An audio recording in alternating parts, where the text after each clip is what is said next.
Va ora in onda la rassegna stampa.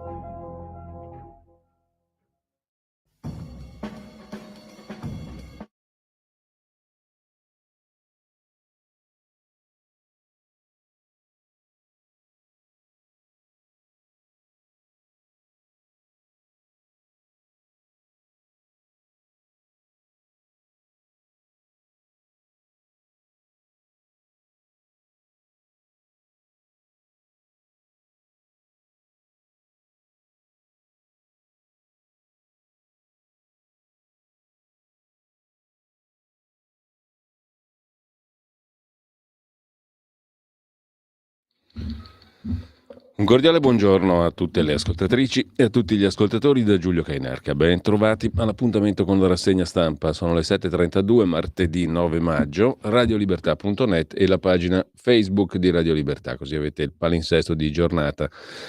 Bene o male, sotto mano, sott'occhio anzi. Vediamo subito l'agenzia ANSA, l'apertura sulla guerra in Ucraina, missili ed esplosioni a Kiev, allerta antiaerei in 14 regioni. Sull'Ucraina 25 missili, 15 abbattuti a Kiev. Non ci sono state vittime, detriti su una casa nella capitale. Oggi a Mosca la parata per l'anniversario della vittoria nella seconda guerra mondiale. E ancora raid notturni di Israele sulla striscia di Gaza, 12 morti, uccisi 3 leader della Jihad islamica, bambini tra le vittime, stato d'allerta nello Stato islamico per il rischio di razzi.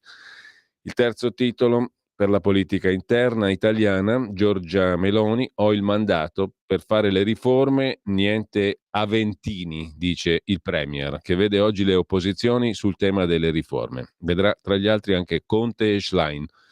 Voglio fare una riforma ampiamente condivisa, ha detto la leader di Fratelli d'Italia.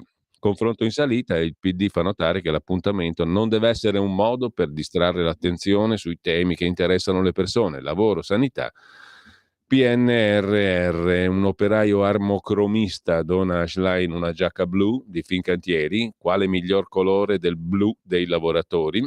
Schlein sorride e indossa. E von der Leyen oggi a Kiev per la giornata dell'Europa. La Presidente della Commissione europea sarà in Ucraina, a Kiev, per incontrare il Presidente Zelensky e riaffermare l'incrollabile sostegno dell'Unione Europea nei confronti dell'Ucraina. 30 anni fa l'anatema di Giovanni Paolo II contro la mafia: convertitevi, un giorno verrà il giudizio di Dio, disse Papa Giovanni Paolo II a Mazara.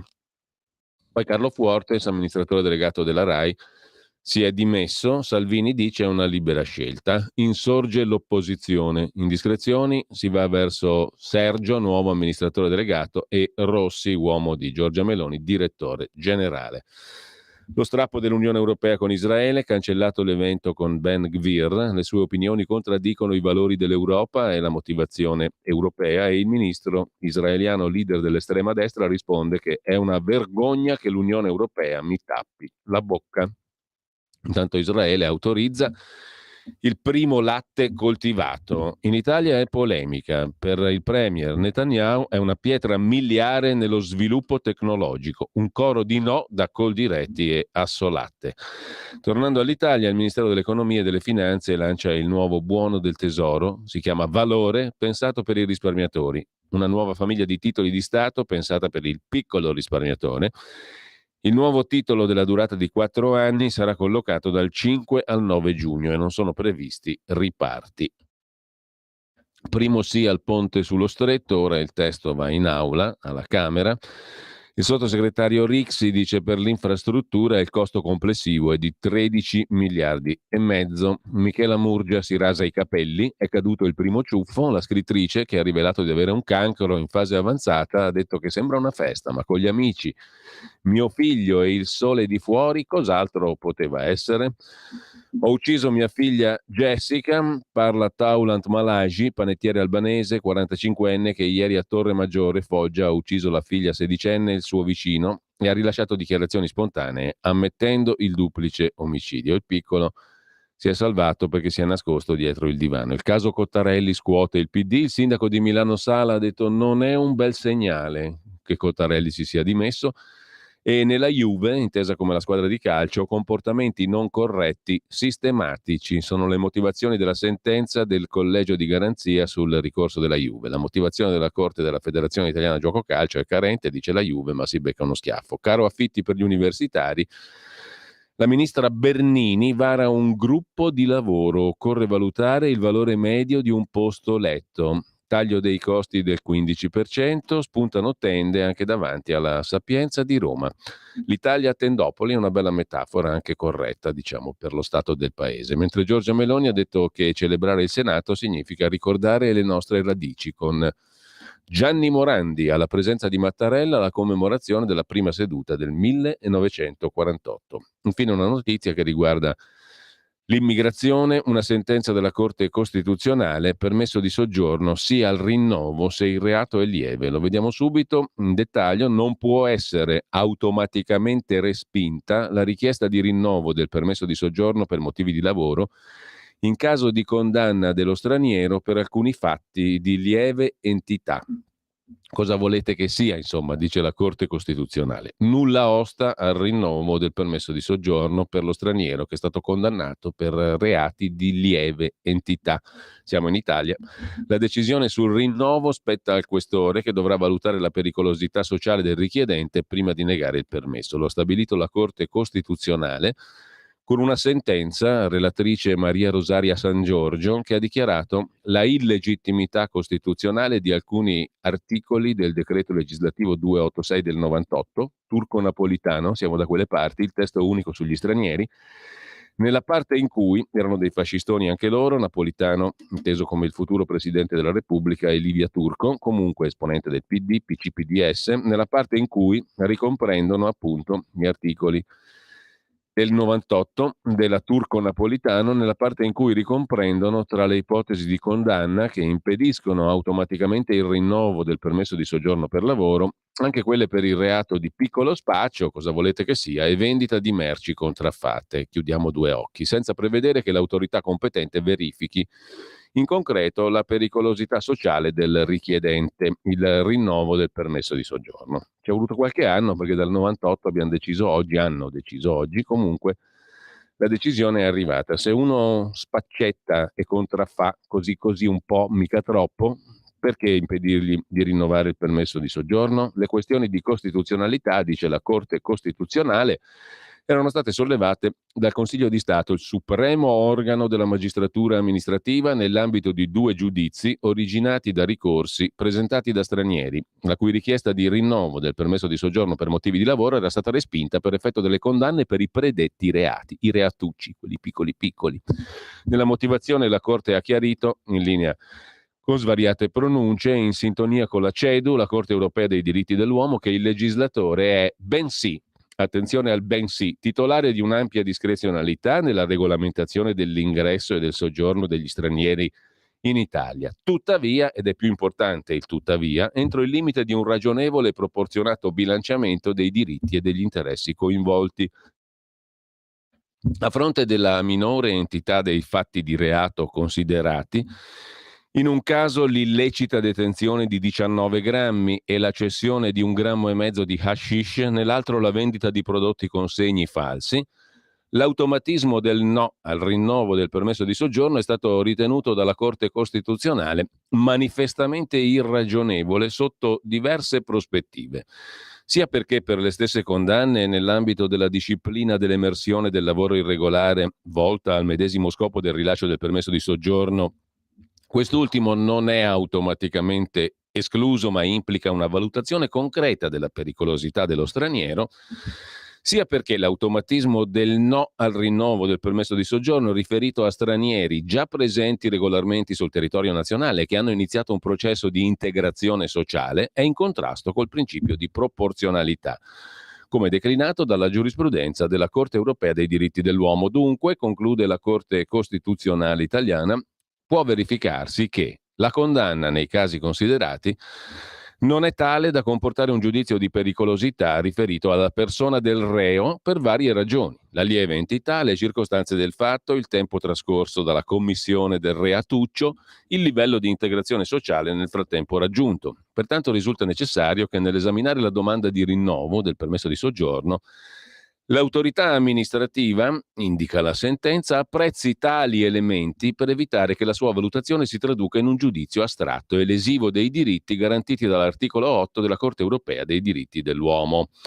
Infine, la Corte ha sottolineato che, aperte virgolette, sentenza della Corte, l'interesse dello Stato alla sicurezza e all'ordine pubblico non subisce pregiudizio dalla sola circostanza che l'autorità amministrativa competente operi, in presenza di condanna per i reati di cui sopra, un apprezzamento concreto della situazione personale dell'interessato, a sua volta soggetto ad eventuale sindacato di legittimità del giudice. L'abbiamo fatta un po' lunga, ma la sintesi non è sempre una dote delle motivazioni della sentenza, sulla quale si sofferma sul giornale Gian Michalessin in primo piano: il regalo della Corte Costituzionale. Chi commette reati lievi avrà il diritto di restare liberi di lavorare, ma anche di spacciare droga e vendere merci taroccate. Lo ha deciso la nostra Corte Costituzionale, spiegando, con una sentenza ispirata ai principi della Corte Europea dei diritti dell'uomo, che non è lecito negare automaticamente il rinnovo del permesso di soggiorno a migranti condannati per vendita di droga o di merci contraffatte. Questo perché una condanna penale ricevuta in passato non è sufficiente a definire la pericolosità oggi di un soggetto. In pratica, un altro autogol, scrive Michalessin, nel nome dell'accoglienza. Il tutto mentre il governo si trova ad affrontare uno dei momenti più difficili nella storia delle migrazioni, con oltre 44.000 arrivi da inizio anno e gravi riflessi sull'ordine pubblico. Come si è arrivati a una decisione così autolesionista, scrive Gian Michalessin sul giornale. Per capirlo bisogna guardare da una parte ai casi di 2 migranti condannati per spaccio e vendita di marchi falsi, dall'altra alla sentenza della Corte Europea dei diritti dell'uomo a cui si è ispirata la Corte Costituzionale italiana. Partiamo dai reati. Nel primo caso il permesso di lavoro era stato revocato a un migrante fermato mentre stava vendendo una dose da 1,5 grammi di hashish e trovato in possesso di altri 19 grammi nel corso della perquisizione. Nel secondo caso la revoca interessava un Vukumpra pizzicato mentre vendeva prodotti a marchio contraffatto. La questione di costituzionalità a quel punto era stata sollevata dal Consiglio di Stato, che aveva sottoposto entrambi i casi ai giudici della Corte Costituzionale. La sentenza depositata ieri, firmata dalla relatrice Maria Rosaria San Giorgio, ha dichiarato l'illegittimità costituzionale degli articoli del testo unico sugli stranieri del 98. In base a quel testo, il cosiddetto piccolo spaccio e la vendita di merci contraffatte erano inserite tra i reati che impediscono il rinnovo automatico del permesso di soggiorno per lavoro. Un bel lavoro, ma tanto per rendere ancora più ingestibile la gestione dei migranti, la Consulta ha anche dettato i principi a cui dovranno ispirarsi i questori di polizia chiamati a valutare la pericolosità sociale di uno spacciatore o di un venditore di prodotti falsi. Da oggi, prima di dire no al permesso di lavoro a un migrante schedato, il questore dovrà soppesare le entità e le circostanze del fatto, il tempo trascorso dalla sua commissione e il livello di integrazione sociale raggiunto dal colpevole. Questo dice la Corte Costituzionale, per evitare che la valutazione si traduca in un giudizio astratto e perciò solo lesivo dei diritti garantiti dalla Corte Europea diritti dell'uomo. Insomma, conclude Gian Michalessin, chi vende droga ma si fa trovare con poca roba addosso può continuare a lavorare di giorno e arrotondare a colpi di Maria la sera.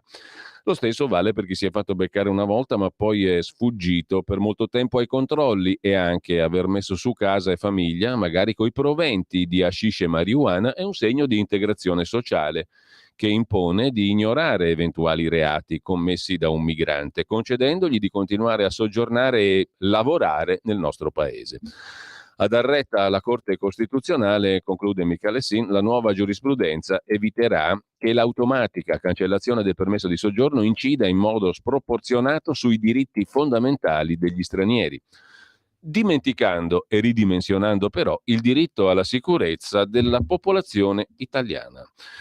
Così sul giornale, intanto la commissaria europea agli affari interni, ovvero la commissaria Ylva Johansson, ha detto che l'Italia sta gestendo bene i flussi, ma lo vediamo dopo. E sul giornale, subito dopo l'articolo di Gian Michalessin, c'è un'intervista ad Attilio Fontana, il presidente della giunta regionale lombarda, sulla questione sicurezza. Finalmente la sinistra si è accorta che esiste un allarme criminalità, ma quando lo lanciamo noi siamo razzisti.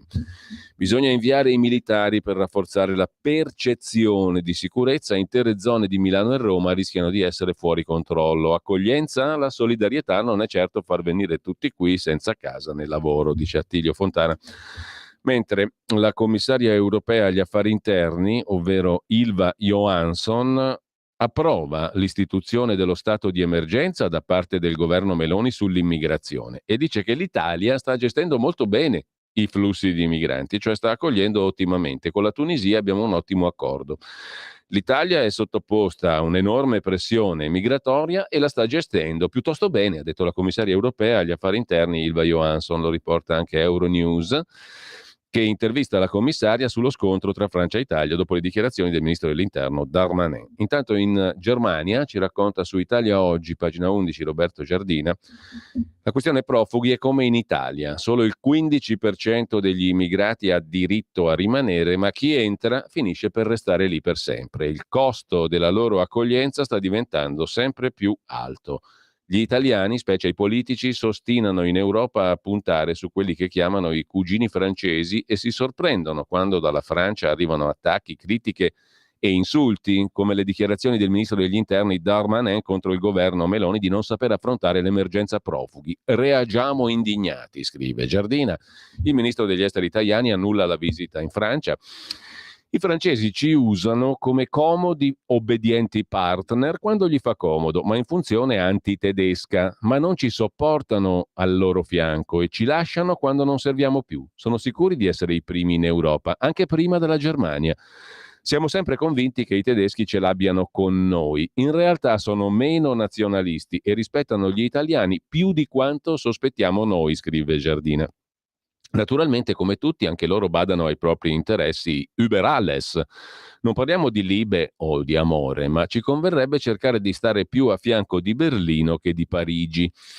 Scrive Giardina, ma intanto a proposito di migranti, sentite come li trattano in altre parti del mondo. Centinaia di migranti cambogiani arrestati e torturati in Thailandia dove si va a fare delle ottime vacanze. Sono almeno 800 quelli detenuti il mese scorso, racconta asianews.it, perché considerati irregolari in base alle leggi sull'immigrazione.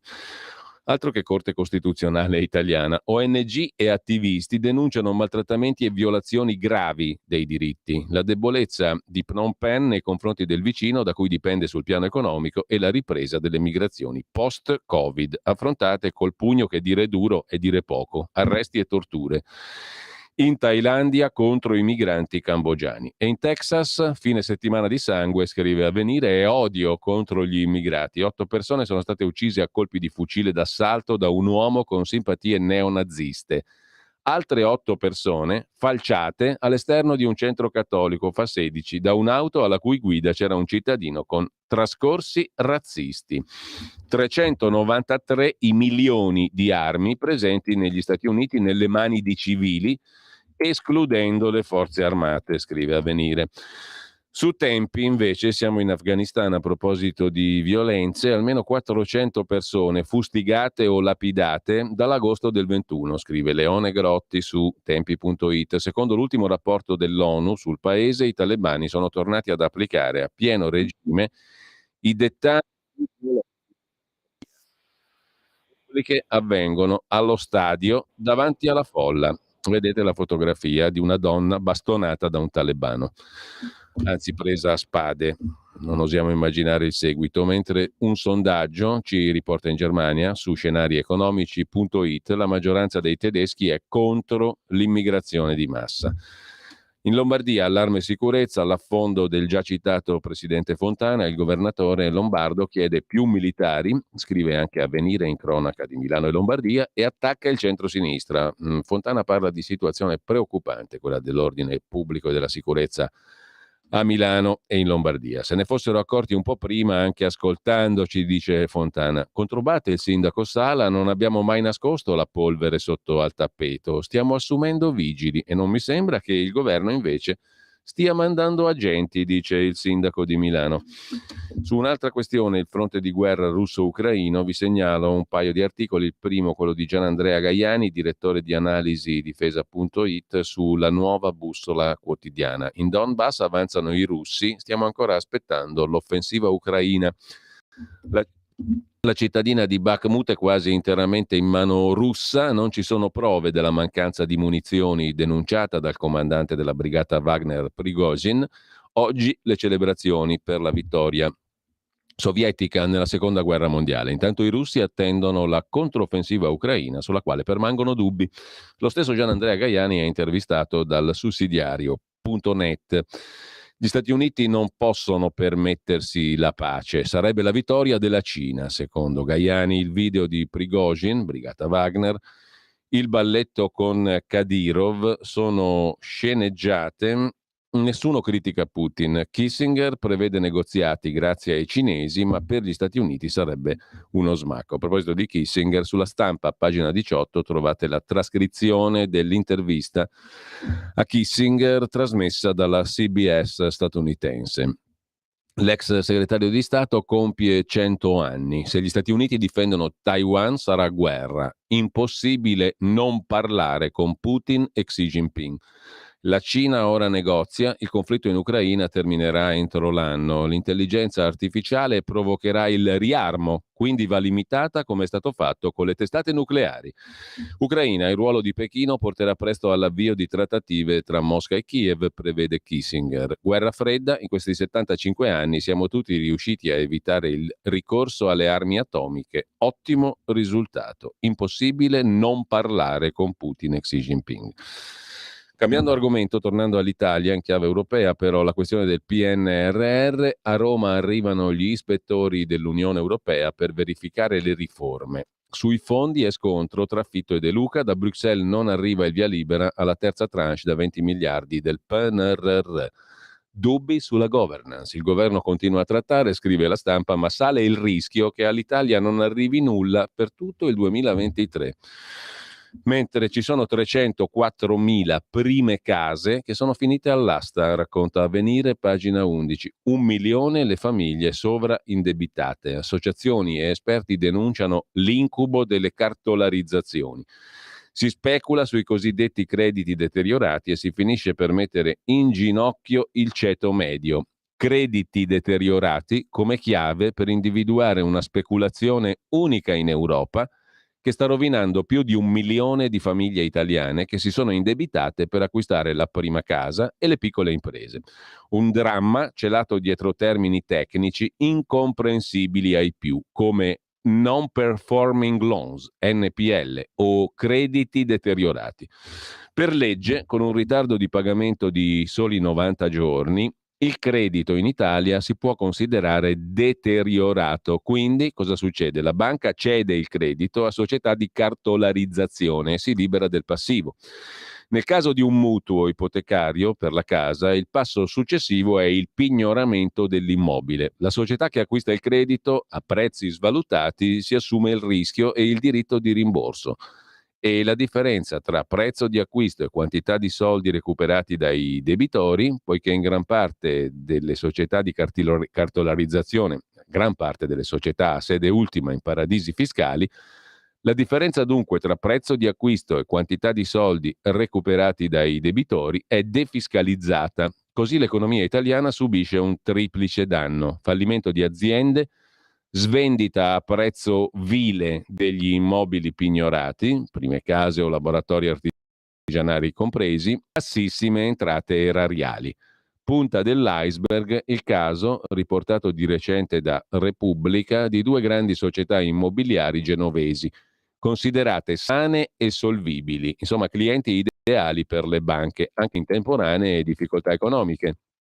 Padrone di immobili di lusso, nei centri storici di Milano e Genova, per un arretrato di 2 rate, sono finite nel percorso dei crediti deteriorati e dopo il moltiplicarsi di debiti e interessi di mora, adesso sono in liquidazione. La magistratura di Milano vuol vederci chiaro e ha bloccato un'asta immobiliare di appartamenti di lusso del valore di 2 milioni in vendita a prezzi stracciati. Però è quanto accade anche a 1 milione di piccole aziende e famiglie, senza che la loro tragedia abbia riscontri sulla stampa, dice Giovanni Pastore dell'associazione Favor Debitoris. Uno dei risultati immediati di questa anomalia italiana è il proliferare di pignoramenti e richieste di liquidazione giudiziale, spesso senza ottemperare agli obblighi di verifica dei titoli con cui le società di cartolarizzazione intervengono in giudizio.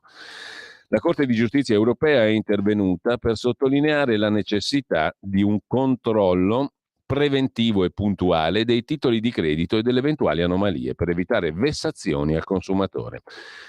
Il criminologo Giacomo Di Gennaro e Giovanni Pastore, appunto, con il contributo dell'avvocato Pasquale Riccio, hanno elaborato ricerche sulle cartolarizzazioni dei debiti di famiglie e imprese. L'ultimo studio rileva 304.000 prime case di famiglia all'asta o in procinto di esserlo. Un esercito di case stanno per essere vendute a prezzo vile. Il valore dei crediti deteriorati è 350 miliardi, di cui 90 in banca e 260 cartolarizzati. Ben 290 miliardi sono a carico delle aziende, 60 miliardi delle famiglie. Della quota in capo alle famiglie di crediti inesigibili o potenzialmente tali, oltre 25 miliardi sono a carico di famiglie produttrici, cioè microaziende o imprese familiari, mentre 5,6 è il debito per consumi. 29 miliardi è il totale dei mutui che le famiglie non riescono a rimborsare. Gli studiosi calcolano che verranno ricavati 125 miliardi dal recupero delle cartolarizzazioni, con un utile di 62 miliardi e mezzo di euro che in gran parte sarà trasferito esentasse nei paradisi fiscali. Della anomala situazione italiana si è occupato l'Osservatorio sul sovraindebitamento dell'Università Cattolica su impulso del prorettore dell'epoca Sciarrone Alibrandi, sottosegretario Vaticano all'istruzione. Del tavolo fa parte anche il docente dell'Università Cattolica Aldo Angelo Dolmetta, già magistrato presso la Cassazione. Mentre a proposito di case, segnalo 2 articoli sulla Verità e su Libero. Nel primo, quello di Claudio Antonelli, in primo piano sulla Verità di stamani, il sindaco Sala mette nel mirino la casa, la sceneggiata delle tende serve a questo?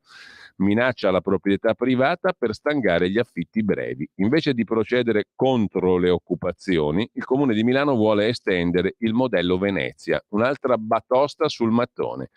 E anche la cotonatissima, anzi messa in pieghissima ministra Anna Maria Bernini, la cui messa in piega è stratosferica, non la muove neanche il tornado quella capigliatura lì. Comunque, al di là di questo, Anna Maria Bernini, ministro dell'università, dà spago a Beppe Sala e propone un tavolo sul caro prezzi. Tende nei parchi di Milano come le sardine di Bologna e PD e sindaco di Milano Sala colgono al volo la protesta palesemente artificiale degli studenti che dormono nel piazzale del Politecnico per alzare il tiro e per scaricare sul governo e sui privati cittadini il problema del caro affitti e della difficoltà di trovare alloggi. Il tema del caro affitti per i giovani in città dovrebbe sentirlo il governo, ha detto Beppe Sala. Milano anticipa, ma questo è un problema che ci troviamo un po' ovunque, ha detto il sindaco Sala. Da un lato diciamo che abbiamo pochi universitari, dall'altro bisogna trovare le condizioni per farli studiare. Noi il problema ce l'abbiamo, però mi sembra che si stia diffondendo rapidamente. Ha detto il sindaco. Invece di mandare a Sala una raccomandata piccata, è intervenuta in serata il ministro dell'università Anna Maria Bernini e ha annunciato di aver dato il via a un gruppo di lavoro. Ai tecnici, si legge nella nota della ministra Bernini, è chiesto di individuare il costo medio calmierato per ogni posto letto a livello territoriale, tenendo conto dei valori di mercato, delle tipologie degli immobili, del livello di servizi, il tutto con uno sconto del 15%. Sappiamo, scrive Claudio Antonelli, che lo schema non porterà a nulla e ciò ci conforta, visto il rischio insito in una iniziativa che ricorda tanto il tetto al prezzo del gas. Purtroppo tale posizione del governo sembra favorire un'altra follia che cova sotto gli scranni dei sindaci. riguarda un intervento sulla questione degli affitti brevi, ha detto sempre ieri Beppe Sala. Così.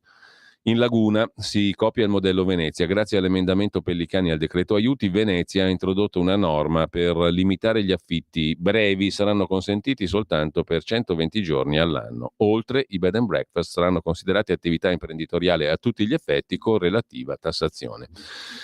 L'attacco del PD alla casa è al centro anche della prima pagina di Libero. Intanto, tornando brevemente alla Verità, dimenticavo di citare anche pagina 5, dove Fabio Amendolara si occupa di Milano, che nel frattempo, casa non casa, tende Politecnico e proteste di studenti, è sempre più violenta e anche il sindaco ora deve ammetterlo. Domani l'incontro fra il ministro Piantedosi e il sindaco di Milano, che dice mai nascosto la polvere sotto il tappeto. Comunque, tornando alla casa, lo scippo del mattone, titola Oggi Libero in prima pagina, l'articolo di Francesco Storace. I sindaci del PD e la Schlein lanciano la campagna contro i proprietari, vogliono requisire gli immobili sfitti e impedire gli affitti brevi nelle grandi città. Addio ai nostri investimenti, scrive Libero. Mentre Giorgia Meloni dice voglio riforme condivise ma andremo avanti anche da solo. Attenzione, c'è un innocente in galera, scrive Pietro Senaldi, una perizia ha scagionato l'orsa. Tocca chiedere scusa all'orsa JJ4. Se la perizia veterinaria mostrata dal suo avvocato sul corpo di Andrea Papi dice il vero, non è stata lei ad aggredire e uccidere il giovane podista nei boschi del Trentino il 5 aprile scorso. Mentre Vittorio Feltri scrive fidatevi, l'asino è più intelligente dei giornalisti. Ieri 8 maggio, all'insaputa della plebe, si celebrava la giornata mondiale dell'asino. Nel frattempo Salvini citofonò ai veri spacciatori, tutti condannati dopo anni di sfottò a Bologna, ma ci arriviamo più tardi. Per quanto concerne la casa, requisizione è la nuova parola d'ordine, scrive su Libero Francesco Storace. Forse nuova proprio no, perché riemerge l'antico frasario nel vocabolario di Elly Schlein. Chi ha una casa di proprietà e maledizione se ce la sfitta è individuato di nuovo come nemico da questa sinistra estremista. I sacrifici, fatti tuoi, roba tua, ce la prendiamo noi.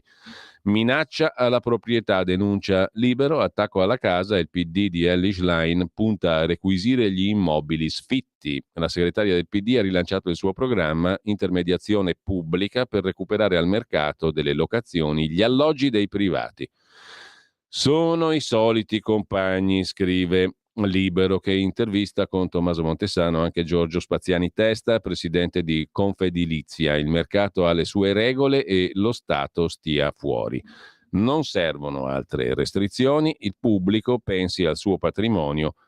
Mal gestito, dice Spaziani Testa, l'esproprio PD. Elly Schlein vuole che lo Stato faccia cose che non deve fare. Se il pubblico, Stato, regioni o comuni, dice il presidente della Confedilizia, se il pubblico, tra case vuote o lasciate a inquilini morosi non mandati via, alloggi occupati abusivamente o abbandonati per inefficienza, gestisse meglio il suo patrimonio immobiliare, il problema sarebbe risolto. Della questione poi parla oggi pomeriggio anche la trasmissione di Alessandra Mori qui su Radio Libertà dalle 16 alle 17. Si parla proprio di questa questione del caso che ha fatto rumore a Milano, della ragazza in tenda e il caro affitti, con 2 assessori, un assessore in Regione Lombardia alla casa e all'housing sociale e l'assessore all'urbanistica e alle politiche abitative della Regione Lazio. 2 assessori regionali nella trasmissione appunto Pop Economia Rumore dalle 16 alle 17 con Alessandra Mori questo pomeriggio.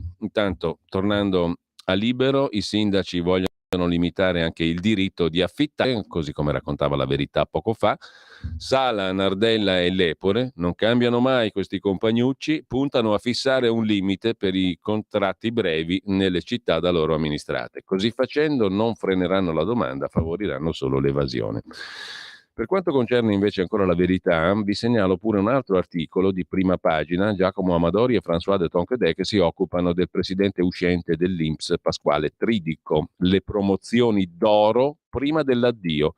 Una raffica di avanzamenti e di promozioni decise dal presidente commissariato dell'INPS, che mette a gara i servizi informatici dell'INPS con un super appalto da 1 miliardo.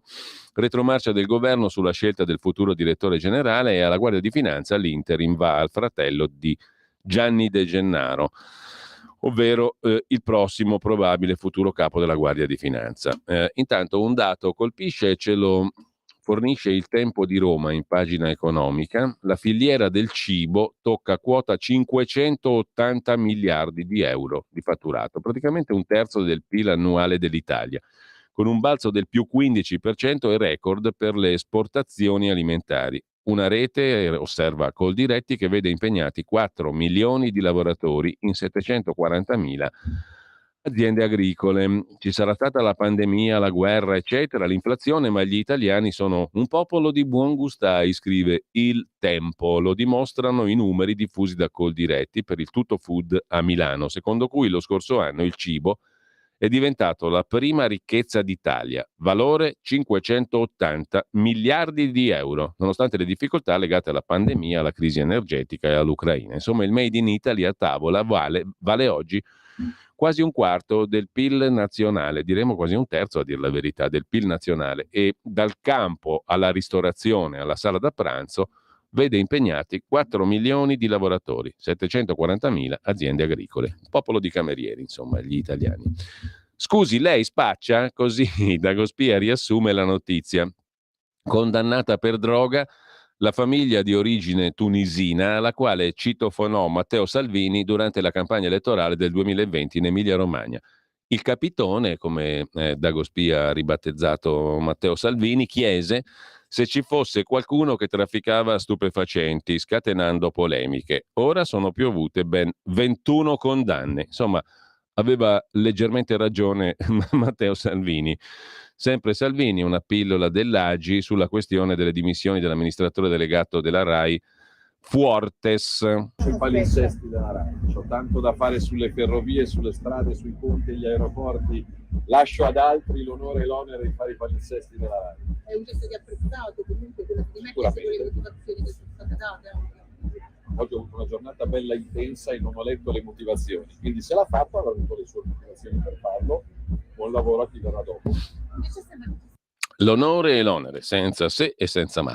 Intanto, auto elettrica, Salvini attacca, scrive in questo caso Avvenire, ma la rete è in forte crescita, la rete dell'elettrico in Italia. Il ministro Salvini ha detto: invece di consegnarci alla Cina, l'Europa lasci liberi i singoli paesi di scegliere con quali tecnologie arrivare al traguardo della transizione ecologica. In Italia record di colonnine elettriche sono raddoppiate in 2 anni. Oggi in Italia sono 41.173, scrive Avvenire. Intanto il governo assicura, per bocca del sottosegretario ai trasporti, il leghista Edoardo Rixi, i costi del ponte sullo stretto non saliranno.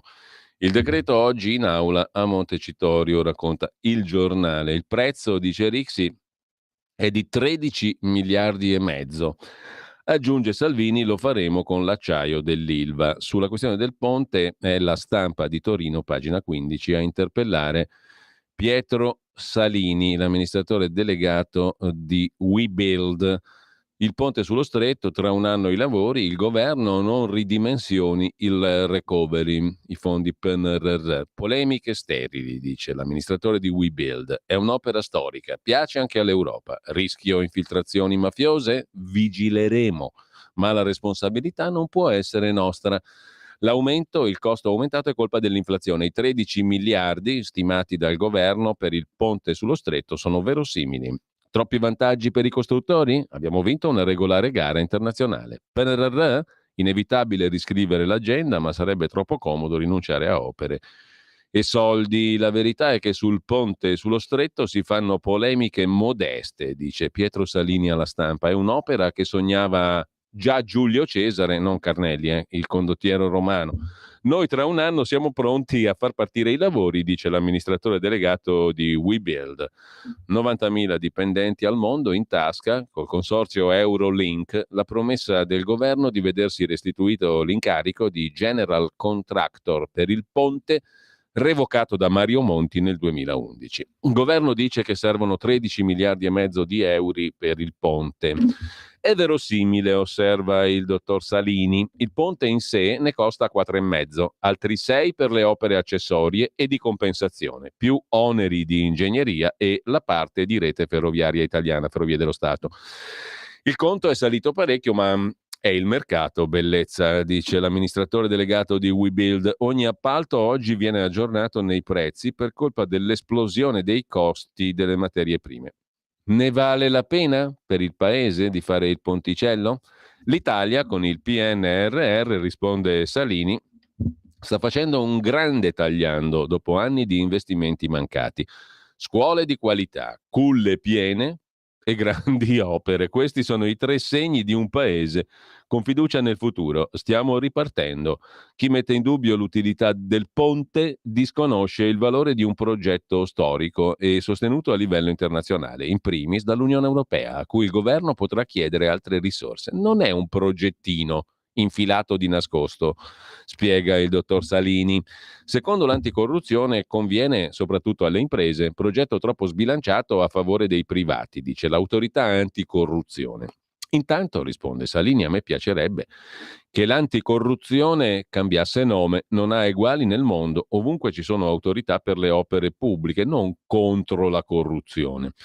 Che l'Italia abbia qualche problema specifico con la corruzione e la criminalità, anche organizzata, certamente, ma ci sono anche 100.000 imprese e 600.000 posti di lavoro persi negli ultimi anni nel nostro settore. Non vedo tutti questi ladri in giro, dice Salini. Infiltrazioni mafiose? No. Rispetteremo come sempre ogni regola, collaboreremo con le autorità, faremo i controlli, che tra l'altro nel nostro settore sono ben più rigorosi che in altri. Però mi lasci dire che ci sono magistratura e forze dell'ordine a fare questo lavoro, la responsabilità non può essere nostra. Progetto sbilanciato a favore dei privati, abbiamo vinto una gara internazionale, obietta Salini, con tutte le garanzie e le tutele di legge a favore della pubblica amministrazione. Ritirerete la vostra richiesta di 700 milioni di euro di danni per la revoca che decise all'epoca il governo Monti? Noi abbiamo rilevato un'impresa, Impregilo, che aveva vinto una gara. Poi in questo paese succede che tutto venga cancellato senza motivo, capito Mario Monti? È stato a tutti gli effetti un esproprio. Ora l'accordo prevede che ritireremo il contenzioso nel momento in cui ci venisse restituito quanto ci è stato tolto. Progetto a una campata? Quel progetto è il risultato di molti soldi spesi e del lavoro di tanti professionisti. Sono state studiate tutte le alternative, questa è l'unica fattibile. Ipotesi come il tunnel sono ridicole tecnicamente. Chi vuole cambiare il progetto semplicemente non vuole il ponte e punta a far perdere tempo. Rifare tutto significa perdere 20 anni, cioè cancellare l'opera. Così parlò l'amministratore delegato di WeBuild, ex Impregilo, Salini, sulla Stampa di oggi. A proposito invece di cose da fare, Giorgia Meloni, un'altra clip dell'agenzia AGI. Siamo intervenuti sul reddito di cittadinanza esattamente come avevamo detto che avremmo fatto, distinguendo chi può lavorare e chi non può farlo, perché chi non può lavorare deve essere aiutato dallo Stato, ma chi può lavorare deve essere aiutato a trovare un lavoro. La dignità di un lavoro. La dignità di un lavoro. Lo avevamo detto, lo abbiamo fatto, come vale per tutto, perché noi stiamo facendo esattamente quello che avevamo dichiarato. E anche questo è un modo di dimostrare che si poteva fare. Così Giorgia Meloni, pillola dell'Agi. Per quanto riguarda invece il discorso dell'amministratore delegato Fuortes, c'è un pezzo interessante di Gennaro Davarzi, come il salame, ma è uno pseudonimo ovviamente, su ilsussidiario.net. Buono il salame di Varzi, detto per inciso. Comunque, dietro le dimissioni di Fuortes, l'amministratore delegato, il tanghero come lo chiamava Marco Travaglio per via del cognome un po' argentinizzante, la trattativa separata Meloni-Conte. Vuoi vedere che la Ducetta è d'accordo con Giuseppi? Niente da fare per Fuortes, ha resistito a lungo, poi ha mollato. Conte sta negoziando con la Meloni, ecco le poltrone, gli obiettivi della trattativa, ci spiega il cultore del salame di Varzi, Gennaro Davarzi, sul sussidiario.net. Quasi sempre quello che accade in Rai ha un valore per la politica del paese. Le dimissioni di Carlo Fuortes hanno questo significato. Fuortes ha resistito per diversi mesi, spinto da un rapporto diretto con la Presidente del Consiglio, cercando di superare le forti opposizioni interne. Facendo leva sui discreti risultati di gestione, l'amministratore delegato ha creduto di poter accrescere il suo potere di interdizione per ottenere dal governo un incarico di prestigio, magari a Napoli, appunto, al San Carlo. Ma oggi dichiara: il mio futuro professionale è di nessuna importanza e non può costituire oggetto di trattativa. La norma che disarciona diversi sovrintendenti dei principali teatri lirici del paese, dalla Scala di Milano al San Carlo di Napoli, rappresenta solo un'evidente lucciola per lanterne, visto che in nessun caso l'applicazione della norma troverà facile attuazione. Preso atto dell'impraticabilità di avere un altro cadreghino, un altro incarico pubblico, non c'è altra scelta per l'ormai ex amministratore della RAI, Carlo Fuortes, che provare a mettersi sul mercato. Fuortes attacca e difende il suo operato. Ha precisato che nel primo anno di lavoro del nuovo consiglio di amministrazione col governo Draghi, il CDA della RAI ha raggiunto grandi risultati per la RAI. Solo alcuni: nuovi programmi, palinsesti, evidente rilancio di RAI 2, trasformazione organizzativa per generi, un piano immobiliare strategico, un rilevante potenziamento di Rai Play e dell'offerta digitale. Ma se è così, allora cosa ha fatto precipitare la situazione? Scrive Gennaro Davarzi sul sussidiario.net. Sembra che quello che Fuortes non ha contemplato è la disinvoltura con cui il Movimento 5 Stelle di Giuseppe Conte sta stringendo accordi con Giorgia Meloni, con lo scopo principale di contrastare il recupero di consenso del PD di Elly Schlein, che ha goduto in questi mesi di forte sostegno della stampa e della TV pubblica. Così Giuseppe Conte tenta di correre ai ripari, provando a mettere le mani sul TG1 e a negoziare col governo separatamente dal resto dell'opposizione. Tassello chiave dello scenario: la presidenza della commissione di vigilanza RAI affidata a Barbara Floridia, fedele a Giuseppe Conte, senatrice storica del Movimento 5 Stelle.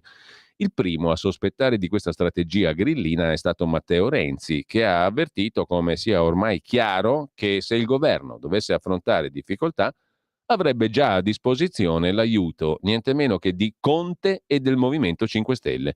Accusa non di poco conto, a cui però nessuno ha replicato dai 5 Stelle. Intanto in Rai si scaldano i motori, si preparano gli scatoloni. Esponenti storici, Fratelli d'Italia e Lega, assaporano la loro occasione. Alla vigilia del momento clou dell'azienda, i palinsesti del prossimo anno, sono tanti quelli che non si sentono più al sicuro. Valga per tutti l'intervista rilasciata da Maria Pia Ammirati ieri a Repubblica, area PD, capo delle fiction dal 2020, che assomiglia a un triste addio. Il centrodestra, prosegue l'editorialista di sussidiario.net, tenterà di riprendersi la RAI e di aprirsi spazi nel mondo dei talk show, in gran parte monopolizzati da giornalisti di sinistra. Le europee si avvicinano e mal si sopporta la mancanza di un sostegno incondizionato alle decisioni del governo.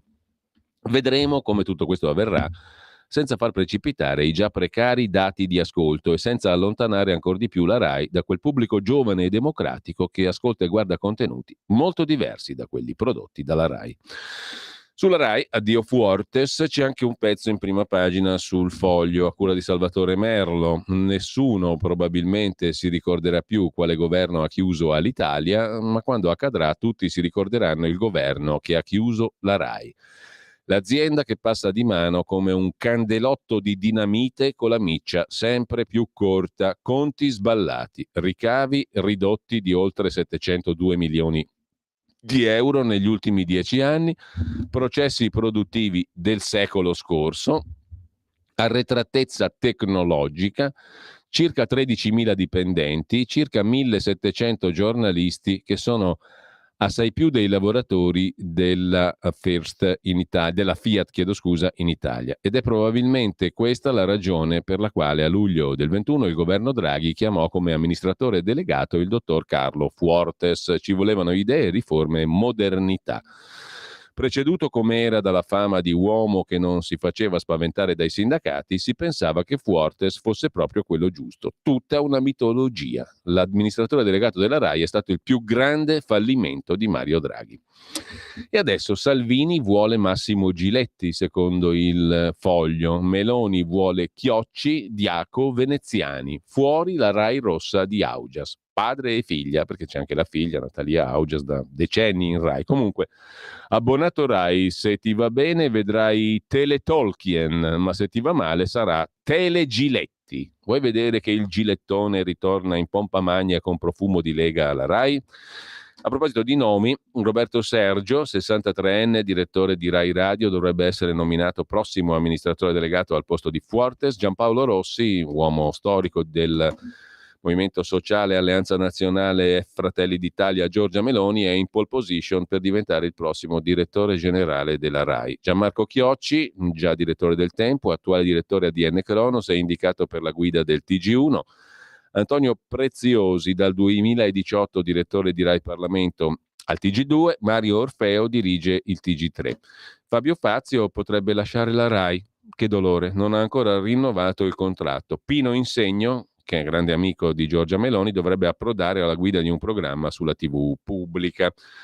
Al vertice adesso si attende, scrive il Corriere della Sera, dopo questa galleria di ritratti, il tandem Sergio e Rossi, Chiocci in pole position per il TG1, la lotteria dei conduttori, eccetera, eccetera. Ci sono tutte le quote varie, come al solito in Rai e via dicendo. Il dopo Carlo Fuortes non sarà una passeggiata. L'idea che la Rai possa reggersi senza canone, come predica il leader della Lega Salvini, farebbe tremare i polsi a qualsiasi candidato alla successione. Intanto ci sono le procedure rituali da seguire, dimissioni.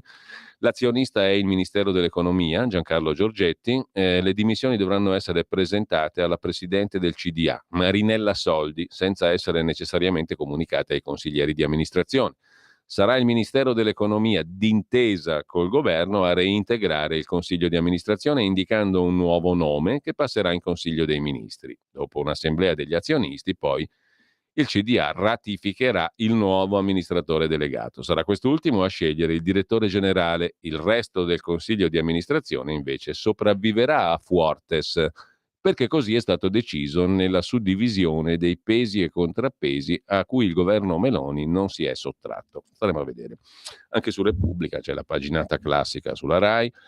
Da Fazio a Marco da Milano, le star sarebbero queste, a rischio di epurazione, compresa Lucia Annunziata, il nuovo che è avanzato. Amadeus dimezzato, il conduttore potrebbe perdere addirittura la direzione artistica di Sanremo. Nel mirino anche Lucia Annunziata, che dolore. Mentre lasciamo questo appassionantissimo capitolo, ci sono altre cadreghe, altre nomine. Guardia di Finanza, l'accordo è più vicino. Il fratellino minore di De Gennaro, Gianni, l'ex capo della polizia dei servizi segreti di Leonardo Finmeccanica, rimane il favorito. Oggi avvicendamento al vertice con l'uscente Giuseppe Zaffarana, che da oggi è nuovo presidente dell'ENI, niente meno. Dal 25 maggio del 19 è stato comandante generale della Guardia di Finanza. Insomma, tutti quelli che fanno gli spioni, la Guardia di Finanza, i servizi segreti e compagnia bella vanno a dirigere le aziende strategiche dello Stato italiano. ENI, Leonardo Finmeccanica e compagnia cantante. Non è una novità, peraltro. Comunque, Fiamme Gialle, l'odierno passaggio di testimone, potrebbe presto diventare una nomina a tutti gli effetti. A capo della polizia sembra ormai confermata la sostituzione di Giannini con Vittorio Pisani, catanzarese, dirigente generale di polizia, vice direttore anche lui dei servizi segreti. L'AISI è stato nominato prefetto lo scorso febbraio. Intanto, per la Cina, a proposito di generali, generaloni, guerre e compagnia bella, per la Cina i prossimi generali e soldati saranno delle intelligenze artificiali, scrive Scenari Economici. La guerra la faranno sempre di più i robot con l'intelligenza artificiale. Domanda tempi.it. L'intelligenza artificiale, scrive Piero Vietti, farà aumentare la disoccupazione? Tanti lanciano allarmi sui robot che prenderanno il nostro posto, ma la storia insegna che i vecchi lavori che scompaiono per colpa della tecnologia vengono sostituiti da nuovi lavori che prima non c'erano. E quando hanno inventato la ruota poi ci hanno messo sopra il copertone, è nato il gommista, no? È tutto regolare. Prima non c'era il gommista nella preistoria. Comunque, controperizia scagiona i J4, Stupore della famiglia del corridore ucciso. Questo è un lancio di agenzia AGI. La Lega Antivivisezione afferma che le impronte dei denti ritrovate sul corpo dell'uomo ucciso in Trentino, Papi, il runner, non apparterrebbero a una femmina e chiede la liberazione immediata dell'orsa. I familiari del 26enne prendono le distanze dalla ricostruzione e chiedono rispetto. Nel frattempo, questa è divertente, karaoke per Marco Travaglio. Manuela Moreno, la conduttrice del TG2 Post su Rai 2, e Marco Travaglio, a Un giorno da pecora, raccontano le pazze serate karaoke del direttore del Fatto Quotidiano in un ristorante romano. Il direttore del Fatto canta soprattutto Renato Zero e io, ha detto la giornalista Rai, lo accompagno facendo dei balletti. Non ci teniamo minimamente quando cantiamo, ha confermato Travaglio. Le migliori sono due attrici, Benedicta Boccoli e Fulvia Lorenzetti. È capitato che politici che c'erano nell'altra sala si siano affacciati. Il direttore del Fatto Quotidiano, Marco Travaglio, organizza ogni settimana in un ristorante romano serate karaoke. A rivelarlo è stata la conduttrice del TG2 Post, Manuela Moreno. E questa anche pure è bella, questa è più bella ancora della precedente. Non me lo ruberai, sporca puttana. Queste sarebbero state le parole di Diana a Camilla. Siamo dalle parti di Re Carlo quando ancora non era re. La cosa è molto interessante, è un estratto dell'articolo di Giorgio Dell'Arti per il Fatto Quotidiano che recupera il fatto che, vabbè, sai, intanto una serie di citazioni della stampa dell'epoca per cui Diana era poco più che una semi-analfabeta, però fresca e bella, simpatica e dolce, vergine e senza passato. Insomma, una ragazzetta che non sapeva di niente, una mezza incolta analfabeta, che riesce a sposare Carlo, giusto appunto, una diciannovenne poco istruita e molto naif, la quale diciannovenne poco istruita e molto naif dice a un certo punto a Camilla Parker Bowles: io amo mio marito, ho bisogno di lui e voglio diventare regina un giorno. Non me lo ruberai, sporca puttana. Sono giovane, bella e ho una bella pelle. Tu sei brutta e vecchia. Te l'ho già detto che sei brutta? Risponde Camilla, l'attuale regina. Ascoltami, spilungona, perché non ti vuole? Vediamo, sei fredda, sei troppo alta, sei troppo magra, hai un naso troppo lungo e dice che fai schifo a letto. Posso anche essere brutta, ma io a letto sono brava, ragazza mia, e so cosa vuole Charlie, l'attuale re. Mi piacciono le sue orecchie, tu invece lo prendi in giro. Questo sarebbe un dialogo tra Diana Spencer, Diana quel che l'è, e Camilla Parker Bowles durante una festa, secondo una ricostruzione apparsa sulla stampa l'11 febbraio del 2005. Però non è male, diciamo così. Ad ogni modo, a proposito di gossip, guardate qua, Roberto Formigoni, i pirelloni non demordono, scrive Dago Spia. Formigoni prepara da tempo il ritorno in politica e punta a candidarsi alle elezioni europee 2024 con Fratelli d'Italia. Sponsor dell'operazione Ignazio La Russa, ma come piano B il Celeste si tiene aperta la porta di Forza Italia. L'ex governatore lombardo finisce di scontare la sua pena di 5 anni e 10 mesi per la vicenda Maugeri-San Raffaele in autunno e allora torna candidabile. La Russa ha smentito, la notizia è priva di fondamento. Noi però a questo punto, visto che stiamo parlando di cabaret, andiamo direttamente a un pezzo fortissimo di oggi, ovvero a una fantastica, bombastica intervista. Adesso ci arriviamo un attimo solo al mitico, ineguagliabile, straordinario Giorgio Bracardi. Prepariamo una clip naturalmente ad Arbore tutto, a me quasi nulla. A 90 anni resto giovane, come i miei slogan. Malik Maluk era il personaggio che pure quello va recuperato, come i miei slogan. Che delusione la Rai, dice il grandissimo, l'immenso Giorgio Bracardi, che ha compiuto 90 anni pochi giorni fa, lo scorso 3 maggio. È stato uno dei grandi protagonisti di Alto Gradimento con Renzo Arbore. Ve lo ricordate, Ermanno Catenacci?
E quando c'era lui era tutto meglio. Aveva visto lungo, aveva visto in anticipo, così come col personaggio di Malik Malouk, il marocchino, diciamo che insomma non è che gradisse molto questa Italia, però ci si trovava in qualche maniera a suo agio, in qualche modo. Poi facciamo la pausa, ma visto che abbiamo tirato in ballo un nume tutelare, uno straordinario Giorgio Bracardi, ci godiamo anche un altro personaggio, Malik Malouk.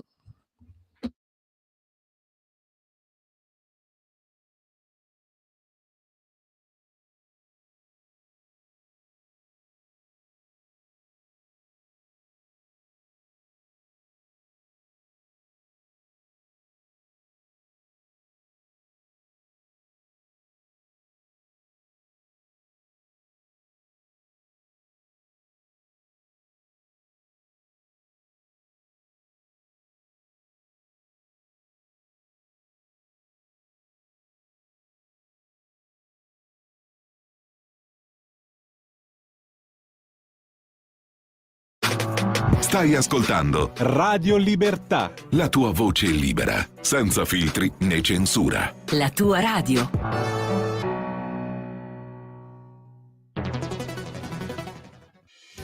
Quotidiano di Sicilia, il quotidiano d'Italia, l'informazione che ribalta i luoghi comuni, una vera visione dei fatti, l'Italia vista da sud. Ogni siciliano che vive in Italia e nel mondo è una risorsa, è protagonista della crescita della nostra nazione. Dai forza alla crescita della nostra isola, abbonandoti al QDS digitale più archivio a soli 99 euro annui. Quotidiano di Sicilia, il quotidiano d'Italia, una scelta di valore.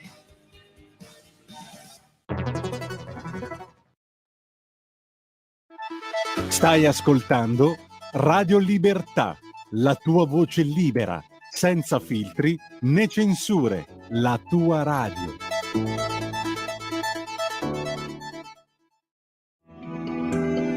Il meteo.it presenta le previsioni del giorno.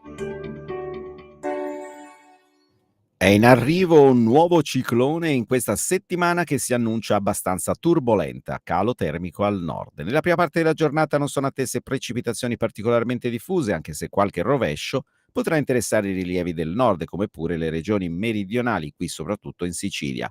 Nel pomeriggio tendenza al peggioramento sulle regioni settentrionali a partire dal nord-ovest, con piogge sempre più frequenti, fenomeni sparsi sugli Appennini centrali. Per ora è tutto da ilmeteo.it, dove il fa la differenza anche nella nostra app. Una buona giornata da Lorenzo Tedici.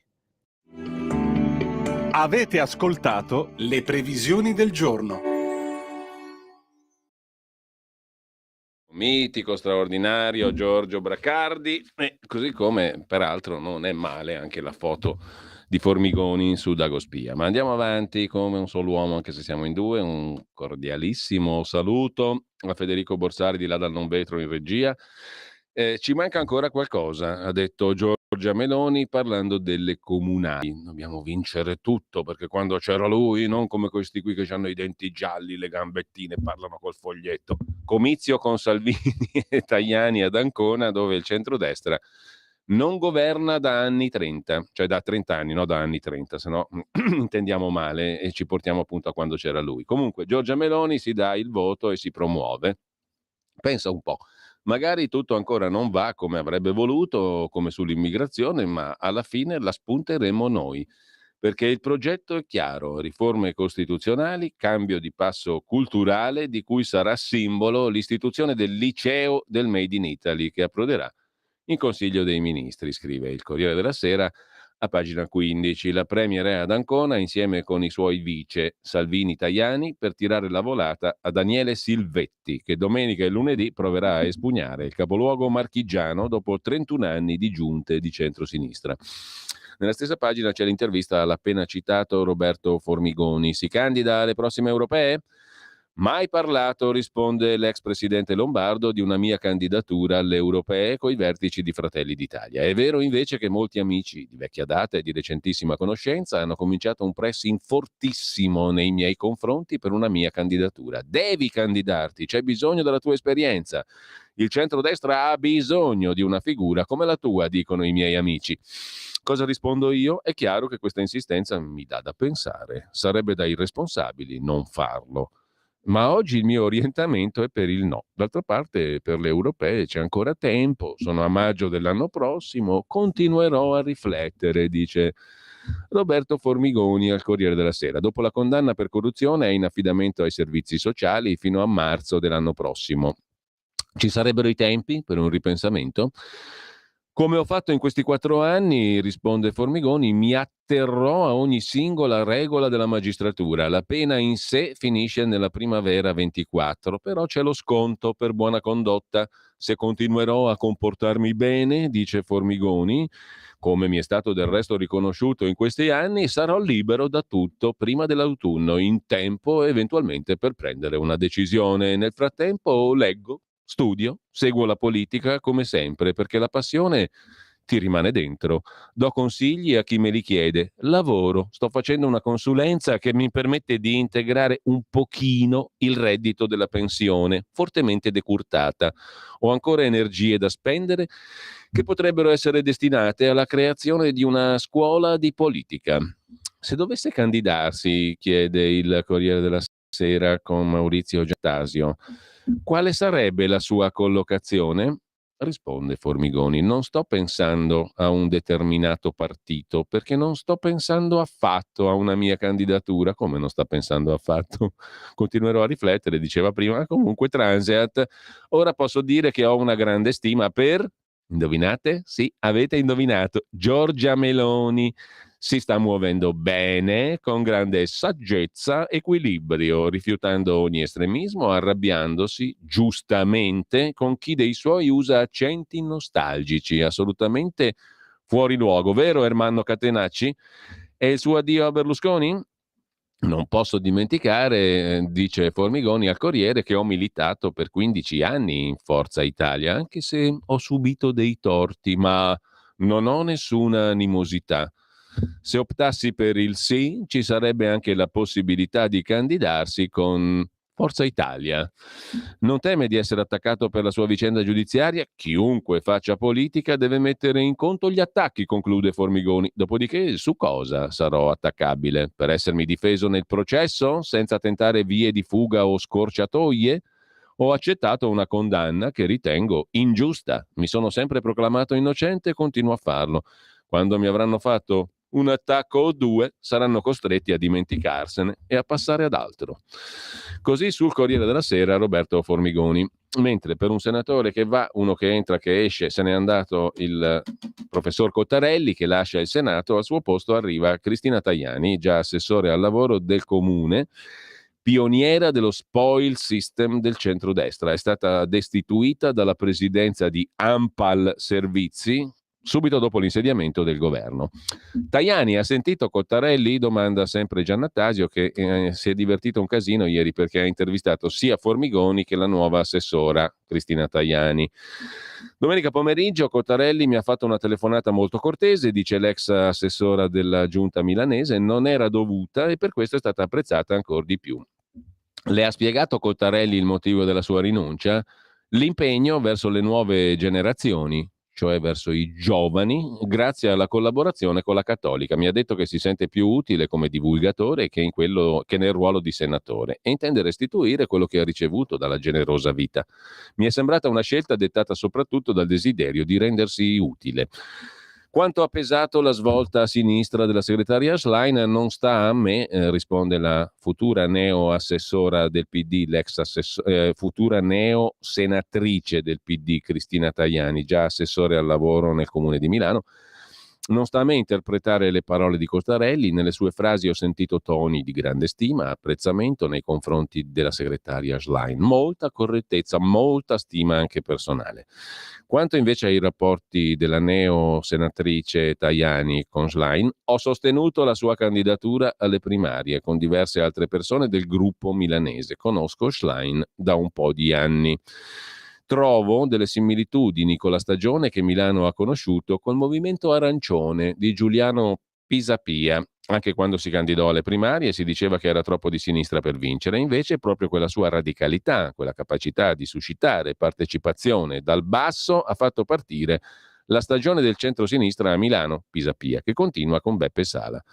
Per una forza all'opposizione di un governo di destra radicale, avere una leader che dice parole chiare a un pubblico vasto è un'opportunità, dice la neosenatrice Cristina Tajani. Sulla questione di Cottarelli che si dimette c'è un ragionamento che fa il sociologo Luca Ricolfi, intervistato da Raffaele Marmo sul quotidiano nazionale. Sinistra e merito sono divisi ormai da tempo. Il PD è tornato PC, dice il professor Ricolfi, analizzando le ragioni delle dimissioni di Cottarelli. Ha ragione lui. Caduto Renzi, il PD ha imboccato un'altra strada. L'idea liberale è che tutti devono avere uguali condizioni di partenza, no alla meritocrazia dei burocrati. La vera rivoluzione è abbandonare il sistema dei test. Mentre a proposito di senatori, l'ex senatore Dell'Utri è sempre lì, con Berlusconi a tramare per fare gli attentati di mafia, per comandare la mafia. Quei due lì sono i comandanti veri delle stragi del 92 e del 93. Ma nella stessa pagina del Fatto Quotidiano con Marco Lillo che ricorda questa storia, poi ci torniamo, c'è anche una storia veramente atroce, qualcuno la ricorderà, quella di Enzo Fragalà. Fu tra i più noti avvocati penalisti di Palermo, dal 1994 deputato di Alleanza Nazionale, 3 legislature, viene massacrato a bastonate, ma proprio letteralmente preso a bastonate a morte, davanti al portone del suo studio in piazza Vittorio Emanuele Orlando, di fronte al Palazzo di Giustizia di Palermo. Morirà 3 giorni dopo in ospedale. Nel 2010. Lo scorso 7 marzo la Cassazione ha confermato le condanne per 4 imputati. Per i giudici fu un omicidio di mafia. L'avvocato era considerato dai boss mafiosi uno sbirro per aver spinto i suoi clienti a collaborare con i magistrati. E un avvocato è una persona per l'onorevole Fragalà, che fece una fine veramente infame e va detto abbastanza dimenticato.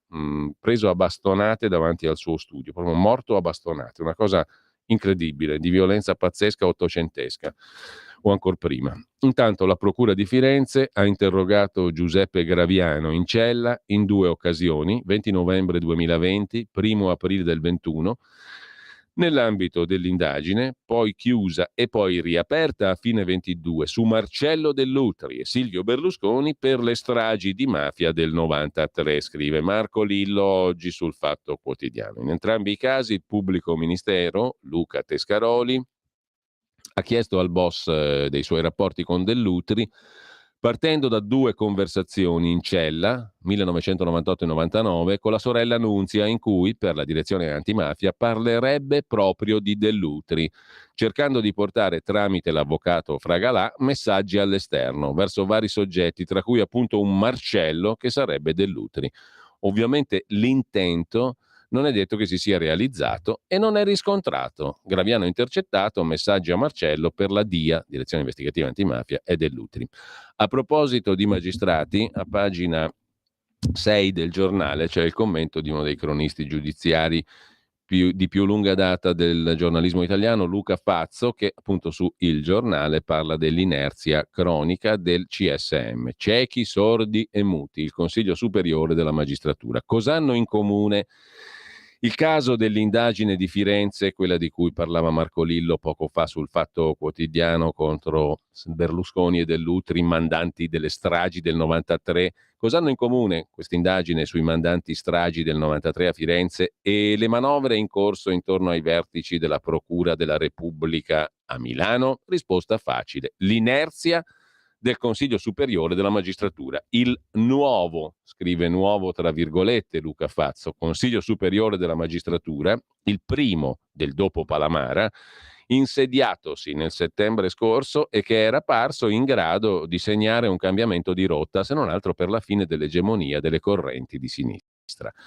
Qualche refolo di aria fresca si era colto, poi, inesorabile, scrive Fazzo, è riapparsa la tendenza al traccheggio, allo svicolamento davanti alle rogne. Rogne e robuste sono le 2 storie in corso d'opera in questi giorni.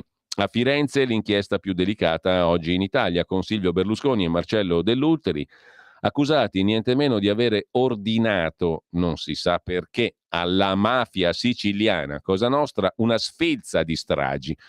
Questa inchiesta viene narrata in diretta su 2 quotidiani che si danno a turno a pubblicare atti di indagine, tutti a sostegno dell'accusa. Non si scappa, o la Procura di Firenze è vittima di questa operazione che danneggia la sua indagine o ne è complice.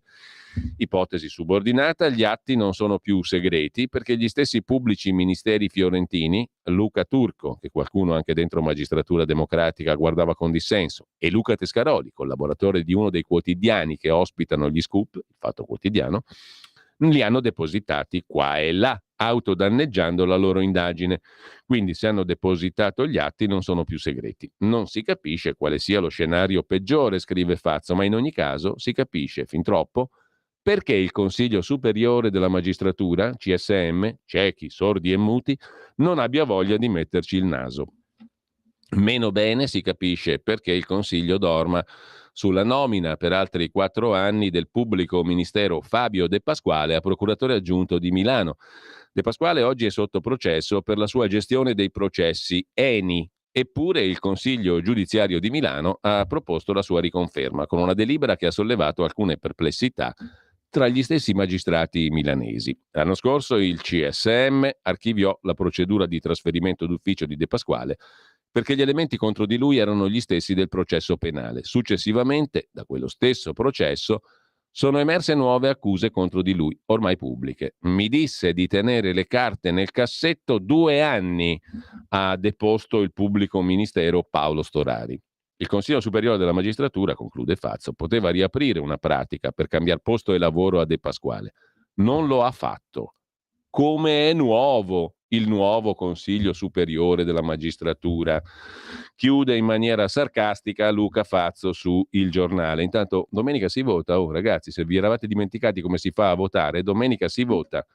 Siamo a Sondrio, siamo a Brescia, Vicenza, Treviso, Imperia, Massa, Pisa, Siena, Latina, Trapani, Ragusa, Siracusa, Catania, Brindisi, Terni, Teramo, Ancona, Treviso e Vicenza li abbiamo già detti. In tutto sono 769 comuni al voto, 72 in Piemonte, 106 in Lombardia, 128 in Sicilia, 39 in Sardegna e bla bla bla, 49 nel Veneto e via dicendo. Il terzo polo da solo a Teramo e Latina, a Brindisi con la destra, PD e 5 Stelle insieme soltanto in 4 capoluoghi di provincia. Insomma, la sinistra sfilacciata arranca, secondo Il Giornale. A proposito di mafia, invece, Nino Sunseri si occupa sulla Verità del pignoramento della casa della legalità di Peppino Impastato, sull'immobile dove abitava il giornalista ucciso dalla mafia esattamente 45 anni fa, grava un'istanza di sequestro per un debito di 130.000 euro contratto dal fratello Giovanni Impastato, e adesso la Sicilia rischia di dover pagare per esercitare il diritto di prelazione. Mentre a proposito di avvocati e cose di giustizia vi segnalo anche la prima pagina del quotidiano Il Dubbio degli avvocati italiani, impiccati in Iran sulla pubblica piazza perché avevano offeso Allah. Questa è giustizia divina, si fa per dire, applicata sulla terra. Voto agli avvocati sulle carriere dei giudici. In questa rivoluzione rischia di finire nell'archivio. Le nuove norme sono in bilico. Le polemiche per il parere favorevole espresso dal Consiglio giudiziario di Milano alla promozione del PM De Pasquale, di cui parlavamo prima, sotto processo per il caso Eni, investono anche la riforma Cartabia, la quale riforma riconosce agli avvocati il diritto di voto sulle carriere dei magistrati, ma è ancora sospesa. Chi se ne frega. Mentre c'è un'altra clip, questa è divertente, Ronzulli, Berlusconi, persona straordinaria, dice Licia Ronzulli, che dovrebbe essere ancora capogruppo al Senato per Forza Italia. Lo ha detto il 5-6 maggio a Milano per la convention appunto di Forza Italia, nella quale c'è stato il videomessaggio di Berlusconi. Lo faremo con passione, con costanza. In politica non tutto si può ottenere tutto in poco tempo. La politica è uno sport per maratoneti e in una maratona può capitare di condurre l'andatura, di stare nel gruppo, di scattare in avanti o di coprire le spalle a chi sta davanti. Non importa. Non è il ruolo che fa la persona, ma la persona che fa il ruolo. ed è una delle prime cose che ho imparato dalla persona più straordinaria che ho conosciuto, che tutti noi amiamo, E chi è? il nostro presidente Berlusconi. Con questo spirito sono certa che questa maratona la vinceremo e che Forza Italia continuerà ad essere una forza irrinunciabile per la politica italiana e quella europea. Viva Forza Italia e viva Silvio Berlusconi! Tutti i salmi finiscono in gloria, anche quello della Ronzulli, e intanto sulle riforme, presidenzialismo e autonomia. I primi nemici sono i sondaggi. Ammonisce dal sussidiario.net la professoressa costituzionalista Lorenza Violini. Il treno delle riforme istituzionali è di nuovo in partenza, ma il viaggio sotto il profilo politico è ancora un'incognita. Oggi Meloni incontra le opposizioni. Il treno delle riforme costituzionali e istituzionali è in partenza. Dopo i primi mesi di rodaggio il governo prova ad accelerare. Si mettono su due percorsi paralleli: il cambiamento della forma di governo e forma di Stato, che in questo momento coincide con l'attuazione della cosiddetta autonomia, cioè l'autonomia differenziata prevista dall'articolo 116,3 della Costituzione. In verità i percorsi sono paralleli, osserva la professoressa Violini, perché rispondono alle istanze dei due principali partiti della coalizione, vale a dire appunto il cambiamento della forma di governo e le autonomie regionali, e sono l'uno il contraltare dell'altro sul piano politico. Sul piano tecnico, da un lato, si può modificare la Costituzione mediante l'articolo 138, percorso lungo e farraginoso, dall'altro darle attuazione, visto che l'autonomia è costituzionalmente prevista. C'è un bel da fare in dottrina a sostenere che l'attuazione dell'articolo 116 può rivoltarsi contro i promotori e diventare incostituzionale. Tutto si può dire se si vuol far dire a un testo costituzionale quello che vorremmo che dicesse. Invece, se si sta alla lettera della Costituzione, nulla è più legittimo e doveroso che ottemperare alla Costituzione stessa, che già prevede appunto l'autonomia. Ma tralasciando i dettagli, va preso atto, scrive Violini, che il sistema politico si sta accordando perché ciascuna parte persegua i propri scopi, compresi quelli di dare attuazione alle promesse elettorali. Per far questo è partita una chiamata alle armi a tutte le componenti del Parlamento, perché ci si stringa a coorte, si cominci a trattare. Trattativa non facile, come sembra di comprendere dalla dichiarazione dei leader, ma perseguita con metodo. Se non si collabora, si andrà da soli, dice il ministro Calderoli.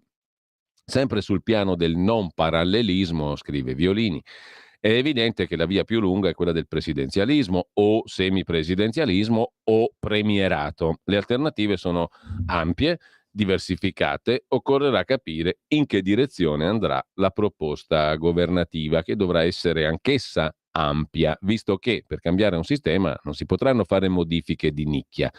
Gran parte della seconda parte della Costituzione sarà coinvolta, con tutte le difficoltà del caso. Non a caso si evocano le vecchie commissioni bicamerali, che però non hanno prodotto mai nulla. Insomma, partiamo bene. Diverso è la questione dell'avanzamento del progetto di regionalismo differenziato. In questo campo c'è già un disegno di legge che potrebbe essere da subito presentato in Parlamento. Disegno di legge che, nonostante le proteste delle opposizioni, è identico a quello presentato nella scorsa legislatura dal ministro Boccia, scrive la professoressa Violini. Insomma, è divertente sta roba, no? Il disegno di legge del ministro Calderoli, secondo una esimia costituzionalista, la professoressa Lorenza Violini, che scrive questo articolo sul sussidiario.net, il disegno di legge Calderoli è identico a quello che presentò nella scorsa legislatura il ministro Boccia. E allora di che cosa stiamo parlando? Quali sono le proteste? Perché ci sono le proteste del PD?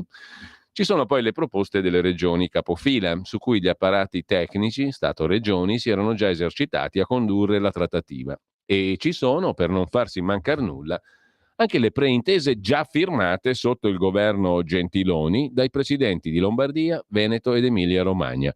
Anche qui però le cose restano complesse, visto che prima di qualunque cosa andranno definiti i livelli essenziali delle prestazioni relative ai diritti civili e sociali. Un'operazione di grande complessità che necessiterà almeno di qualche mese di lavoro da parte del Comitato per i LEP, quello presieduto dal professor Sabino Cassese, il CLEP, il Comitato per l'attuazione dei livelli essenziali delle prestazioni. Dunque, conclude la professoressa Violini in questo articolo sulla questione delle riforme, si lavora di sciabola e di fioretto, tra dichiarazioni e controdichiarazioni, sperando che, cammin facendo, i nodi si sciolgano, mentre il Paese attende una modernizzazione che non può essere solo il frutto del PNRR. La posta in gioco è ben più alta. Speriamo che tutti siano in grado di rendersene conto, di attivare processi di convergenza senza preoccuparsi dei sondaggi. Tirem innanzi e sperem, in sostanza. Sulle riforme faccio quello che devo fare, ha detto il premier, cioè Giorgia Meloni, ad Ancona, come riporta Libero a pagina 7. La Meloni avvisa le opposizioni. Parlo con tutti, ma ho il mandato degli italiani. E Salvini ha osservato che il Partito Comunista Italiano, quello di Togliatti, avrebbe detto sì al decreto lavoro. Quanto a Meloni, gli unici dati che leggo sono quelli che dicono che l'Italia è la nazione che cresce di più in Europa. Abbiamo avuto il record di occupazione mai raggiunto in Italia, record di contratti stabili. I numeri non mentono. Basta con le legislature ostaggio di chi cambia casacca, ne parleremo. Io voglio fare una riforma ampiamente condivisa, ma la faccio perché ho il mandato degli italiani. Ci saranno momenti duri, ha detto Giorgia Meloni, ma noi abbiamo un orizzonte di 5 anni. Sappiamo bene che i conti si fanno alla fine. Abbiamo preso la congiuntura peggiore, ma ne usciremo vincitori. Infine, presto arriverà in Consiglio dei Ministri il decreto per tutelare il Made in Italy, compreso il liceo del Made in Italy, i nostri marchi di qualità che tutto il mondo ci invidia. Altro che carne sintetica e farina di insetti. Salvini. L'Unione Europea, ha detto il leader della Lega, invece di occuparsi delle nostre case, delle nostre auto, del vino e della carne, pensi a prendersi un po' di migranti che arrivano in Italia e dall'Italia. E ancora Salvini, la sinistra oggi non difende più i lavoratori, pensa solo ai monopattini, alle auto elettriche che costano un sacco, alle politiche radical chic, è una sinistra di marziani. La Schlein parla di diritti, ma quali? Quelli della droga libera per tutti? Quelli dell'utero in affitto, con la donna che è merce in vendita? Questa non è la società che vogliamo, ha detto Salvini. Chiudiamo con Tajani, il pastone di politica interna, governativa, anzi il compito di Forza Italia, ha detto Tajani, è essere il punto di riferimento di chi non crede più che il PD sia centrosinistra. Non credo che ci sia in Italia un ex, lo mette con la O, libero o democristiano che possa votare per il PD. Infatti Cottarelli è scappato e non sarà il solo. Noi dobbiamo intercettare quei voti, dice il vice premier, segretario, com'è che è? Rettore, prorettore di Forza Italia, insomma gerente, gestore di Forza Italia. Comunque, al di là di questo, andiamo a vedere anche la prima pagina di Italia Oggi. C'è in prima pagina l'anticipo del pezzo di Tino Oldani sulla Turchia di Erdogan, il quale Erdogan, in svantaggio al primo turno, con l'aiuto di Vladimiro Putin, tenta il recupero con il gas gratis alle famiglie. Hai voglia. Altro che le politiche tipo quelle a Napoli, no? Del famoso armatore, là che si presentava alle elezioni, una scarpa prima e una dopo, Achille Lauro, che non è il cantante, ma è appunto un armatore dei tempi che furono, il quale diceva scarpa numero 1 prima del voto, scarpa numero 2 dopo che tu mi hai votato a me. Sono cose mitologiche e fondative della Repubblica Italiana. Mentre PNRR, titola Italia Oggi, infrastrutture al palo. Siamo fermi al palo. Non diteglielo a quelli là. La maggior parte delle opere che il Recovery Plan PNRR è chiamato a realizzare è ancora in fase di progettazione o gara. Aumento dei costi per 30 miliardi. La maggior parte delle opere che il Recovery Plan PNRR è chiamato a realizzare, scrive Italia Oggi, è ancora in fase di progettazione o di gara e si registra un aumento di costi anche a causa dei rincari delle materie prime. Su 102,3 miliardi di risorse per i progetti su mobilità urbana, autostrade, porti, aeroporti, ferrovie, ciclovie, autostrade, infrastrutture idriche, edilizia pubblica, tutta roba che più o meno ha a che fare con il Ministero di Salvini, a grosso modo, i costi stimati per realizzarli toccano al momento quota 132,5 miliardi. Si registra un forte aumento di costi per 30. Intanto, come dicevamo, il pezzo di Roberto Giardina che abbiamo adocchiato prima e anticipato in prima pagina su Italia Oggi, immigrati, la Germania come l'Italia, Costo dell'accoglienza sempre più alto. Ora che la Germania è in difficoltà, i tedeschi sono disposti a capire i problemi italiani. Domani un vertice alla cancelleria tedesca tra governo e rappresentanti dei Länder, cioè delle regioni federate, e si parlerà di soldi. I profughi sono costati 30 miliarducci nel 2022 e quest'anno si spera di scendere a 27 miliardi. A chi tocca pagare il conto? La ministra degli interni, la socialdemocratica Nancy Faeser, vuole che i profughi siano fermati ai confini d'Europa, cioè a Lampedusa, in Italia o in Grecia. Vengano subito controllati i loro diritti e si respinga, raus, chi non ha diritto all'asilo e gli altri divisi tra i paesi europei. Per la signora Faeser ha diritto all'accoglienza circa il 15%, ma chi entra poi resta perché l'espulsione è quasi impossibile. La Germania come l'Italia sugli immigrati, scrive Italia Oggi. Infine, Carlo Cottarelli è l'oggetto delle attenzioni del direttore Magnaschi nella rubrichina di diritto e rovescio, il corsivo di prima pagina. Cottarelli non si è dimesso dal PD, perché in questo partito non era mai entrato, si è dimesso invece dal Senato, dove era stato eletto con i voti del PD. Lo fa perché con la segretaria Schlein il PD, secondo lui, assume una posizione che non rispetta i criteri liberal-democratici ai quali Cottarelli crede. L'attuale PD è contro l'energia nucleare, contro i termovalorizzatori, vuole l'utero in affitto, si oppone a un freno dei superbonus, ma soprattutto, dice Cottarelli, rifiuta il ruolo del merito nella società. Posizione questa che figurava nei suoi documenti precedenti. Cottarelli è stato ovviamente lusingato da partiti che si dicono più vicini alle sue idee. E pur non esistendo il vincolo di mandato per i parlamentari, cioè l'obbedienza ai partiti nei quali sono stati eletti, Cottarelli ha preferito rinunciare a 15.000 euro al mese più annessi e connessi e dimettersi. Una scelta che fanno pochi e che merita di essere sottolineata, scrive Magnaschi. Apriamo adesso un altro capitolo invece, un capitolo importante, quello che rievoca la figura di Aldo Moro e quegli anni del terrorismo. Era il 9 maggio del 78, quando oggi le Brigate Rosse uccidevano, dopo averlo rapito il 16 marzo, il presidente della Democrazia Cristiana. Martino Loiacono se ne occupa. Su Italia Oggi. Oggi, appunto, ricorrono i 45 anni dall'omicidio Moro. La scomparsa di Moro costituisce uno dei momenti più tragici della storia repubblicana, uno degli snodi cruciali. Moro, grazie alla sua visione, aveva svolto un ruolo decisivo nello sviluppo della Repubblica dei partiti. Prima con la convergenza coi socialisti e la nascita del centro-sinistra, poi con la strategia dell'attenzione e l'apertura ai comunisti negli anni di solidarietà nazionale. Un esperimento fallito anche per il suo rapimento, il giorno in cui i comunisti avrebbero dovuto votare la fiducia a un governo monocolore democristiano guidato da Andreotti. Moro è stato uno dei leader che più ha interpretato la democrazia consensuale della Prima Repubblica, garantendo alla DC un ruolo centrale nello scacchiere politico e rendendola il partito intorno a cui nascevano le formule di governo. La morte di Moro, scrive Martino Loiacono, pagina 2 di Italia Oggi, ha segnato l'inizio del declino della Prima Repubblica e della democrazia cristiana.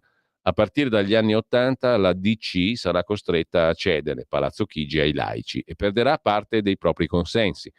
Si pensi al 29,6% ottenuto alle politiche del 5 aprile 92, l'unica tornata elettorale sotto il 30% per la democrazia cristiana. Dopo la morte di Moro, i partiti si arroccano in soluzioni centriste di natura difensiva. Col ritorno del PC all'opposizione nasce il pentapartito che giunge a fatica al 92, l'anno della grande crisi. Tra il 78 e il 92, in effetti, osserva Loiacono, il sistema politico non riesce a rinnovarsi, malgrado il dinamismo di Craxi e del PSI. Al contrario, a inizio anni 90 verranno a galla le tante contraddizioni della Prima Repubblica, il mancato ricambio tra maggioranza e opposizione, il finanziamento illecito alla politica. Le conseguenze del processo di integrazione europea e della caduta del muro di Berlino, i clientelismi, la corruzione, la violenta ondata antipolitica porteranno al crollo della Repubblica dei partiti per via giudiziaria. Le inchieste di Mani Pulite e la nuova legge elettorale maggioritaria, il Mattarellum, spazzeranno via gran parte dei partiti della Prima Repubblica. inclusa la DC diventata PPI, che non reggerà l'urto del nuovo sistema dominato da Berlusconi. Così Martino Loiacono traccia una specie di quadro, diciamo così, di cronaca di quegli anni, dalla morte di Moro al 92. Ma sulla questione degli anni del terrorismo ci sono 2 pagine sul Quotidiano Nazionale. Parla, tra le altre cose, Guido Salvini, 68 anni, giudice milanese con esperienza sul terrorismo di destra e sinistra e consulente dell'ultima commissione sul caso Moro. Le Brigate Rosse mentono da 45 anni, Moro fu lasciato morire, dice il giudice Salvini. Il magistrato consulente dell'ultima commissione aggiunge sull'amica dell'agguato troppe bugie. In via Fani, quella mattina del 16 marzo 78, il rapimento, a sparare furono almeno 2 o 3 terroristi in più di quelli che figurano nelle ricostruzioni ufficiali. Altri 2 erano davvero su una moto accanto ai 4 brigatisti travestiti da avieri con i mitra in mano. Tutto, il contrario di tutto, è stato già detto e scritto in questi 45 anni.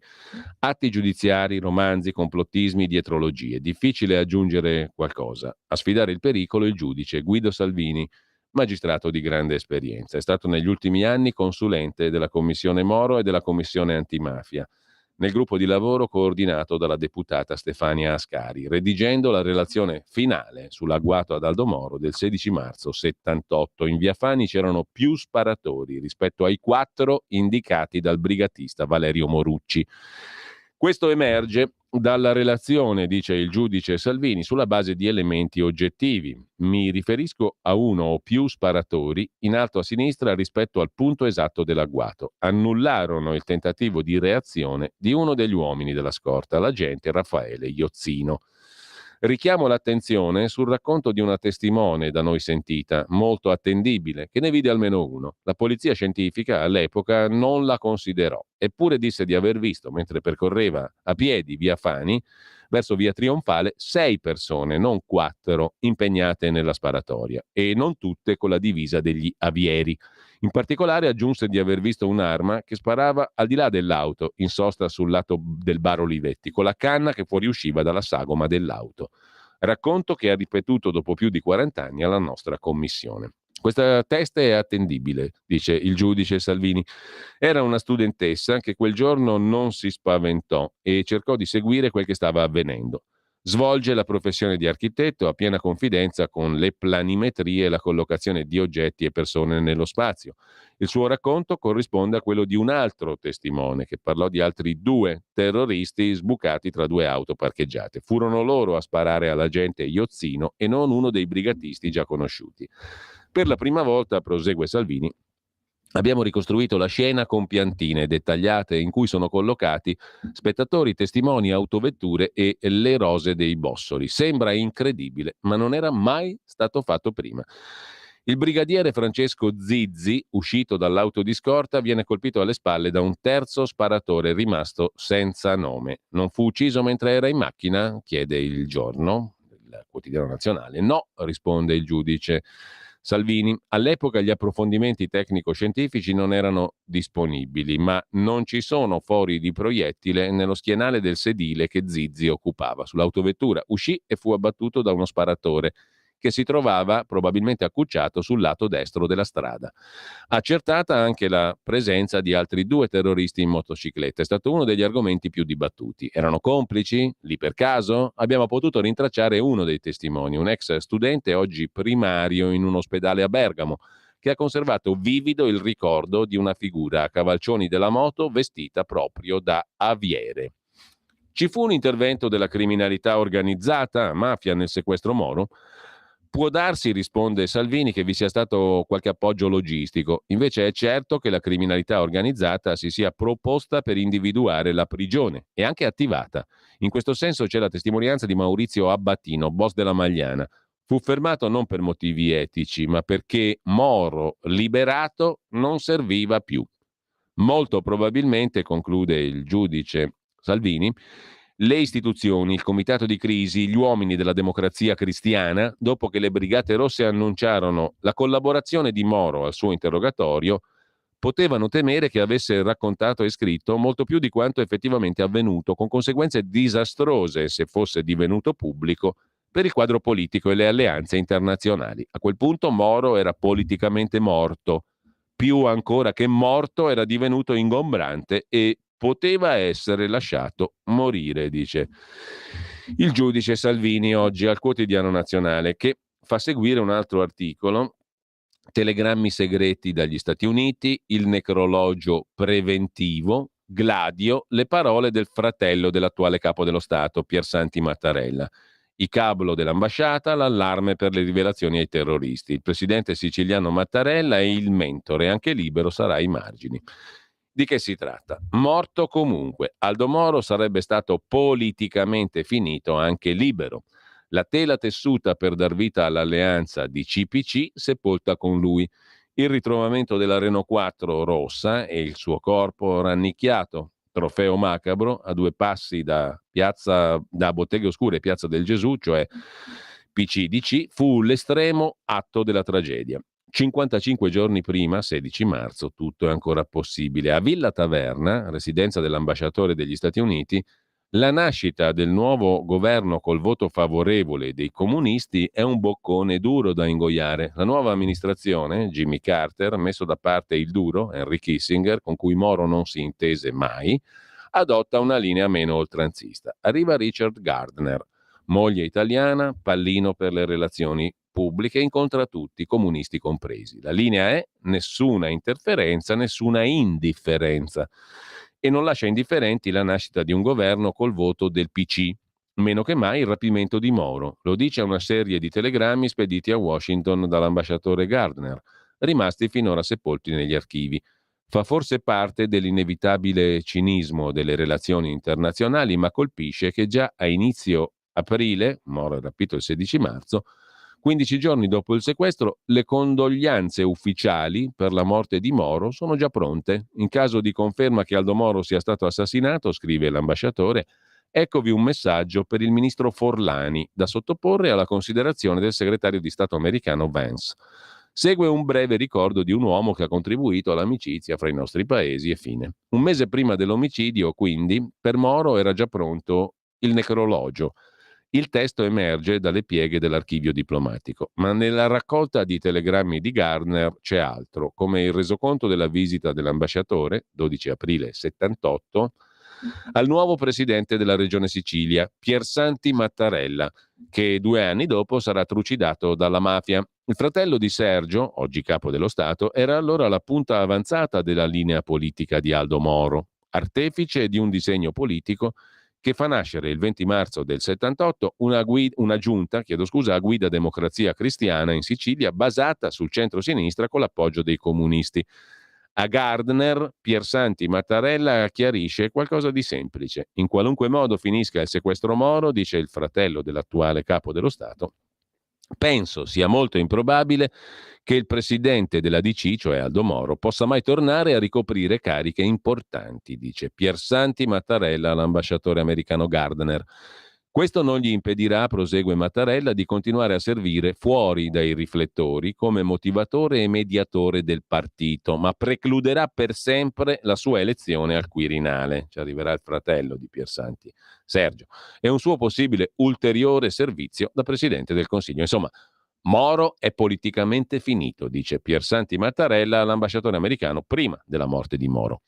Che si salvi o meno non sarà più quel che è stato. L'ambasciatore riferisce a Washington un commento di particolare interesse, quello di Mattarella, Piersanti. Perché Moro è politicamente morto? Il rischio per gli americani sta in ciò che il politico può raccontare alle Brigate Rosse. Il 10 aprile, dalla prigione del popolo, le BR offrono uno stralcio di interrogatorio. Fra i nomi citati, uno attira l'attenzione dell'americano Gardner, l'ambasciatore. Paolo Emilio Taviani, partigiano, ex ministro della difesa e dell'interno. Per l'ambasciatore le dichiarazioni di Moro non pungono. Il presidente della DC parla di Taviani, con contatti diretti e confidenziali con gli Stati Uniti. Nulla di che in apparenza, ma a far paura è quello a cui il prigioniero Moro allude. Anche a Washington sanno che Taviani è il fondatore di Gladio, la parte italiana della rete insurrezionale segreta contro l'invasione russa, la cui esistenza sarà confermata ufficialmente solo nel 1990, e tanto basta per far scattare un campanello d'allarme e per considerare Moro un pericolo, conclude il Quotidiano Nazionale. Anche La Stampa, sempre mettendo in primo piano le parole di Guido Salvini, che abbiamo sentito intervistato prima dal Quotidiano Nazionale, dedica 2 pagine a questa questione: l'omicidio Moro e le verità nascoste dalle Brigate Rosse. Dal rapporto del giudice Salvini emergono menzogne su 3 passaggi eclatanti, ma il lavoro della commissione, approvato dal Parlamento, è stato ignorato. Il memoriale dell'ex brigatista Morucci è incompleto. Il giudice Salvini dice: perché è stato falsificato il comportamento dell'altro brigatista Bonisoli? I 3 punti più controversi quali sono? Primo, in via Fani più di 4 brigatisti, come abbiamo visto. 2, la fuga dopo il sequestro. Resta un rebus stabilire quali strade abbiano percorso i brigatisti, con quanti mezzi, come sia stato portato via Aldo Moro. 3, l'uccisione nel garage. Le ultime perizie rivelano che Moro non sarebbe stato ucciso nel garage di via Montalcini, ma in un locale del centro storico. Le relazioni balistica e medico-legale fanno traballare la dinamica dell'epilogo della vicenda, così sulla Stampa. A proposito di cose del passato, sul Corriere della Sera, invece, in pagina di cronaca, il giornalista Giovanni Bianconi, solitamente addetto alle questioni di mafia, si occupa di una sentenza scomparsa per un'alluvione. Questa è la giustificazione per cui dopo 40 anni si è detto che non c'è più niente su un ex brigatista rosso indagato per il sequestro dell'industriale Gancia in Piemonte e l'omicidio di un carabiniere nel 75. Il vecchio proscioglimento di Lauro Azzolini non si trova più, è andato perso per l'alluvione. Lauro Azzolini, a fine 60, fa parte di quel gruppo di studenti emiliani che entrerà nelle Brigate Rosse, clandestino prima a Torino poi a Milano dall'inizio degli anni 70. I PM hanno chiesto al GIP in tribunale di riaprire l'inchiesta. Il cold case, il caso freddo del terrorismo italiano, riaperto dopo quasi 50 anni, rischia di rimanere senza soluzione perché è scomparsa una sentenza probabilmente persa a causa di un'alluvione, ostacolo insuperabile per la difesa, ininfluente per l'accusa che chiede di autorizzare nuove indagini su ciò che avvenne il 5 giugno 75 alla Cascina Spiotta, Alessandria, dove le Brigate Rosse tenevano in ostaggio l'industriale Vallarino Gancia.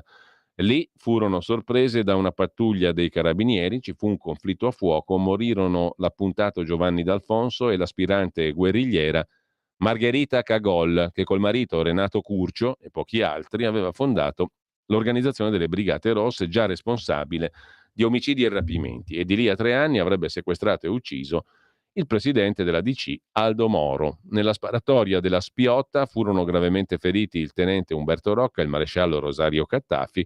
L'appuntato Pietro Barberis restò illeso. Un altro brigatista riuscì a fuggire, la sua identità è rimasta sconosciuta. Ci furono un paio di sospettati prosciolti, nessuno se ne occupò più sul piano giudiziario. Nei libri di storia sono comparse solo ipotesi che non hanno mai trovato conferma. E adesso, a 48 anni dai fatti, la Procura di Torino ritiene di aver individuato il terrorista misterioso in Lauro Azzolini, già componente del comitato esecutivo delle BR, arrestato a ottobre 78, condannato per il caso Moro e altri delitti, dissociato, tornato libero a pena scontata, a ottobre compirà 80 anni. Sulla base di 11 sue impronte digitali individuate dai carabinieri del RIS, sul memoriale relativo ai fatti della Spiotta, che il brigatista superstite redasse all'epoca e consegnato a Curcio, Azzolini è stato iscritto sul registro degli indagati con l'accusa di omicidio. Ma c'è un problema, scrive il Corriere della Sera. È uno dei brigatisti già inquisiti e prosciolti con sentenza emessa nell'87. Ora i pubblici ministeri della Procura Nazionale Antimafia hanno chiesto di revocare questa assoluzione sulla base degli elementi raccolti con le nuove tecniche investigative. Ma la assoluzione non si trova. Tutte le ricerche effettuate nel Tribunale di Alessandria hanno dato esito negativo. Come ha scritto il funzionario addetto alla cancelleria, non si è riusciti a individuare quanto richiesto, vista la risalenza temporale dei fatti e le condizioni dell'archivio di tribunale danneggiato dalle alluvioni. I carabinieri del ROS sono risaliti a un'unica traccia nel registro fascicoli processuali, la traccia della sentenza scomparsa, dove sono annotati gli spostamenti del procedimento. E lì è scritto che, su richiesta del PM, Azzolini fu prosciolto per non aver commesso il fatto a fine 87. Ma la sentenza non c'è, né tra le carte messe in salvo dall'alluvione del 94, né tra quelle trovate ammuffite in un altro deposito. È andata distrutta, conclude la procura, che considera irrilevante il dettaglio. Il difensore di Azzolini è di tutt'altro avviso. Non si può revocare un atto che non c'è, dice l'avvocato Davide Steccanella, non potendosi conoscere quali sarebbero state le fonti di prova acquisite in un procedimento conclusosi con provvedimento irrevocabile, risulta impossibile ogni valutazione con le nuove prove indicate dal richiedente. Così il cold case rimane cold, rimane freddo, mentre cose curiose per concludere la rassegna stampa sulla Repubblica, pagina 15, pagina degli esteri, ci sono le foto di una volta e di oggi di una signora che ha 94 anni. È stata l'ultima donna di conforto portata dalla Corea del Sud in Giappone. Fare la prostituta sostanzialmente. A 94 anni aspetto le scuse per gli stupri giapponesi, dice questa signora Lee Yong-so. Oggi è una delle poche sopravvissute, l'unica che riesce a raccontare. Nel 43, a 14 anni, fu rapita dai giapponesi e costretta a prostituirsi nelle basi dei kamikaze. Ancora oggi chiede giustizia da Daegu, Corea del Sud. Del grande Giorgio Bracardi abbiamo già detto prima. C'è un'intervista per i suoi 90 anni compiuti da 6 giorni. A pagina 28 e 29 di Libero, un incrocio perfetto tra la comicità e il jazz. Giorgio Bracardi, attore, musicista, autore e interprete di una comicità che lui stesso definisce farsesca, grottesca e un po' folle. Sono uno stronzo è stata una delle sue ultime canzoni composte con Elio e le storie tese, ma non è il caso di mandarla adesso, troppo hard. Non mi piace il copione, quando me lo danno mi mettono in grave imbarazzo, racconta Giorgio Bracardi sfogliando i giornali con vivacità. Su una seduta del bar Vanni, storico ritrovo romano dei VIP, all'angolo tra il Teatro delle Vittorie e Viale Mazzini. Libero con Daniele Priori ha incontrato Giorgio Bracardi in occasione dei suoi 90 anni compiuti lo scorso 3 maggio. Per il compleanno ha ricevuto gli auguri dalla banda di Striscia la Notizia, coi quali è rimasto in contatto dopo la collaborazione negli anni 90, quando inventò il personaggio di Lucio Smentisco, l'immaginario portavoce di Silvio Berlusconi, uno dei suoi tantissimi personaggi di successo. Ho fatto troppe pernacchie, tanto che protestarono le mamme perché i figli le rifacevano a scuola, dice Bracardi. Antonio Ricci gli ha telefonato in questi giorni, Dario Ballantini gli ha dedicato un post.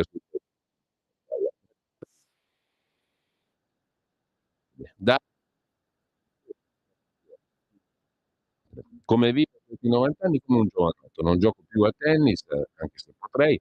Mi incazzo come quando avevo 20 o 30 anni, racconta Bracardi. La mia passione verso l'Italia è molto molto forte, sono un uomo vivo, lo sarò fino all'ultimo. Ho avuto 2 genitori meravigliosi, mia madre soprano, mio padre tenore, ci hanno educato alla musica. A casa 5 figli, 2 pianoforti, sui quali abbiamo studiato tutti. Ci siamo amati e rispettati sempre e io sono rimasto l'ultimo figlio. Il padre di Bracardi fu tra i primi gestori del Salone Margherita di Roma, divenuto sede stabile del Teatro Bagaglino, oggi tristemente chiuso. Provarono a offrire il Salone a molti altri artisti prima di loro, ma non accettarono, perché la voce era che portava Iella, la stessa voce infame che ha fatto morire Mia Martini. Conobbi sia Mimì sia Loredana, la sorella più piccola, quando ancora non cantavano. Sono affezionato a loro. A Loredana avevo consigliato un buon penalista per difendere la sorella dalle cattiverie. Mimì era buona e spiritosa, oltre ad avere una grande voce. Per quanto riguarda Alto Gradimento, la sua mitica trasmissione alla radio, andò in onda per 11 anni meno 2 mesi, 7 giorni su 7, fu qualcosa di irripetibile, però con Arbore e Boncompagni. Poi litigammo. Arbore la chiamata per i 90 anni? Chiede Libero. Siamo ancora in causa, risponde Bracardi. La trasmissione stava chiudendo per bassi ascolti. Arbore e Boncompagni mettevano solo dischi. Quell'uccellaccio, Scarpantibus, un altro dei personaggi di Bracardi, con i suoi Versace e gli scarponi della guerra, fu un successo assoluto. Lo proposi in Spagna in una radio privata, ancora prima che in Italia. La sagra dei personaggi l'ho inventata grazie alla musica, allo swing, il ritmo aiuta. Anche il celebre Patroclo al cinema, l'urlo Patroclo, nacque per caso. L'hai trovato, Lucio Smentisco, il portavoce di Silvio Berlusconi, che poi ce lo mettiamo su alla fine? Intanto i tormentoni sono quelli che la gente tiene a mente, dice Bracardi. I monologhi non li ricorda nessuno. Io ho avuto sempre lo slogan, mi viene naturale. Renzo Arbore si è arricchito con alto gradimento, il resto in cui è stato bravissimo è venuto dopo, però addirittura per i 40 anni di alto gradimento andò in TV a vantarsi. A me e Marenco la Rai ci propose di fare un'intervistina in strada. Mi sono sentito offeso per mancanza di rispetto. Che cafoni, dice Giorgio Bracardi. Il personaggio a cui si sente più legato, il gerarca fascista Catenacci, Ermanno Catenacci, quello che abbiamo sentito prima.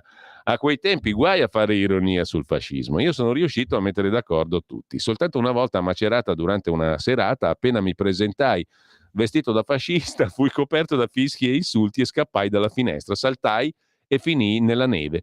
Quelli ci avrebbero menato per davvero. È evidente che i veri fascisti erano i compagni, erano loro. Tra i politici qualcuno le ha ispirato un nuovo personaggio? Purtroppo no, racconta Bracardi. L'ultimo era Craxi, che come mentalità era un fascistone, come lo vestiva Forattini. Lui ambiva a diventare presidente della Repubblica come in Francia. Col suo carattere sarebbe stata una semidittatura. A proposito, Meloni riuscirà a portare a casa l'elezione diretta del capo dello Stato? Spero di sì, dice il camerata Bracardi. In Italia il Presidente della Repubblica ha un ruolo di rappresentanza. Beppe Grillo, un bravo outsider. Oggi la politica non la tocca più nessuno, come faceva lui. In TV o al cinema ci sarebbe spazio per una comicità alla Bracardi oggi? Penso di sì, ma non vedo nessuno. In realtà forse un po' Lillo e Greg. Come passa le giornate, sto scrivendo un libro, testi per la TV, la vita in fondo resta la stessa di 40 anni fa, mi sveglio tardi, leggo i giornali, suono il pianoforte, pranzo, incontro gli amici. Non riesco proprio a stare fermo. Così Giorgio Bracardi. Lucio Smentisco era il portavoce di Silvio Berlusconi e con questo noi ci salutiamo qui, chiude la rassegna stampa, tra poco con voi Claudio Borghi Aquilini in forma di registrazione notturna, le considerazioni notturne di Claudio Borghi Aquilini per Scuola di Magia. Intanto vediamo un po' cosa abbiamo recuperato di Giorgio Bracardi. Lucio Smentisco, il portavoce di Silvio Berlusconi.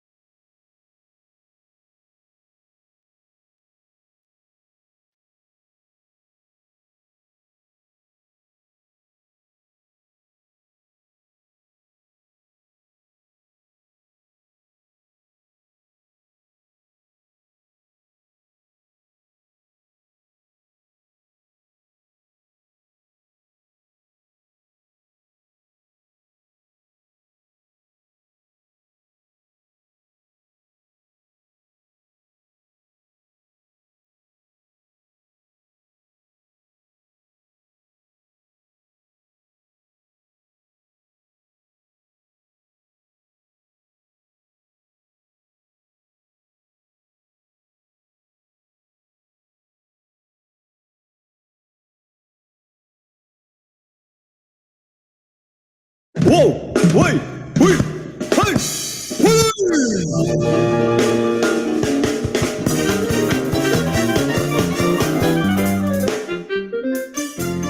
Perché la terra dei cacchi è la terra dei cacchi. Giusto? Troppo giusto! Esatto.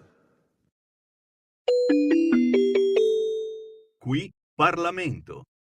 Grazie signor Presidente.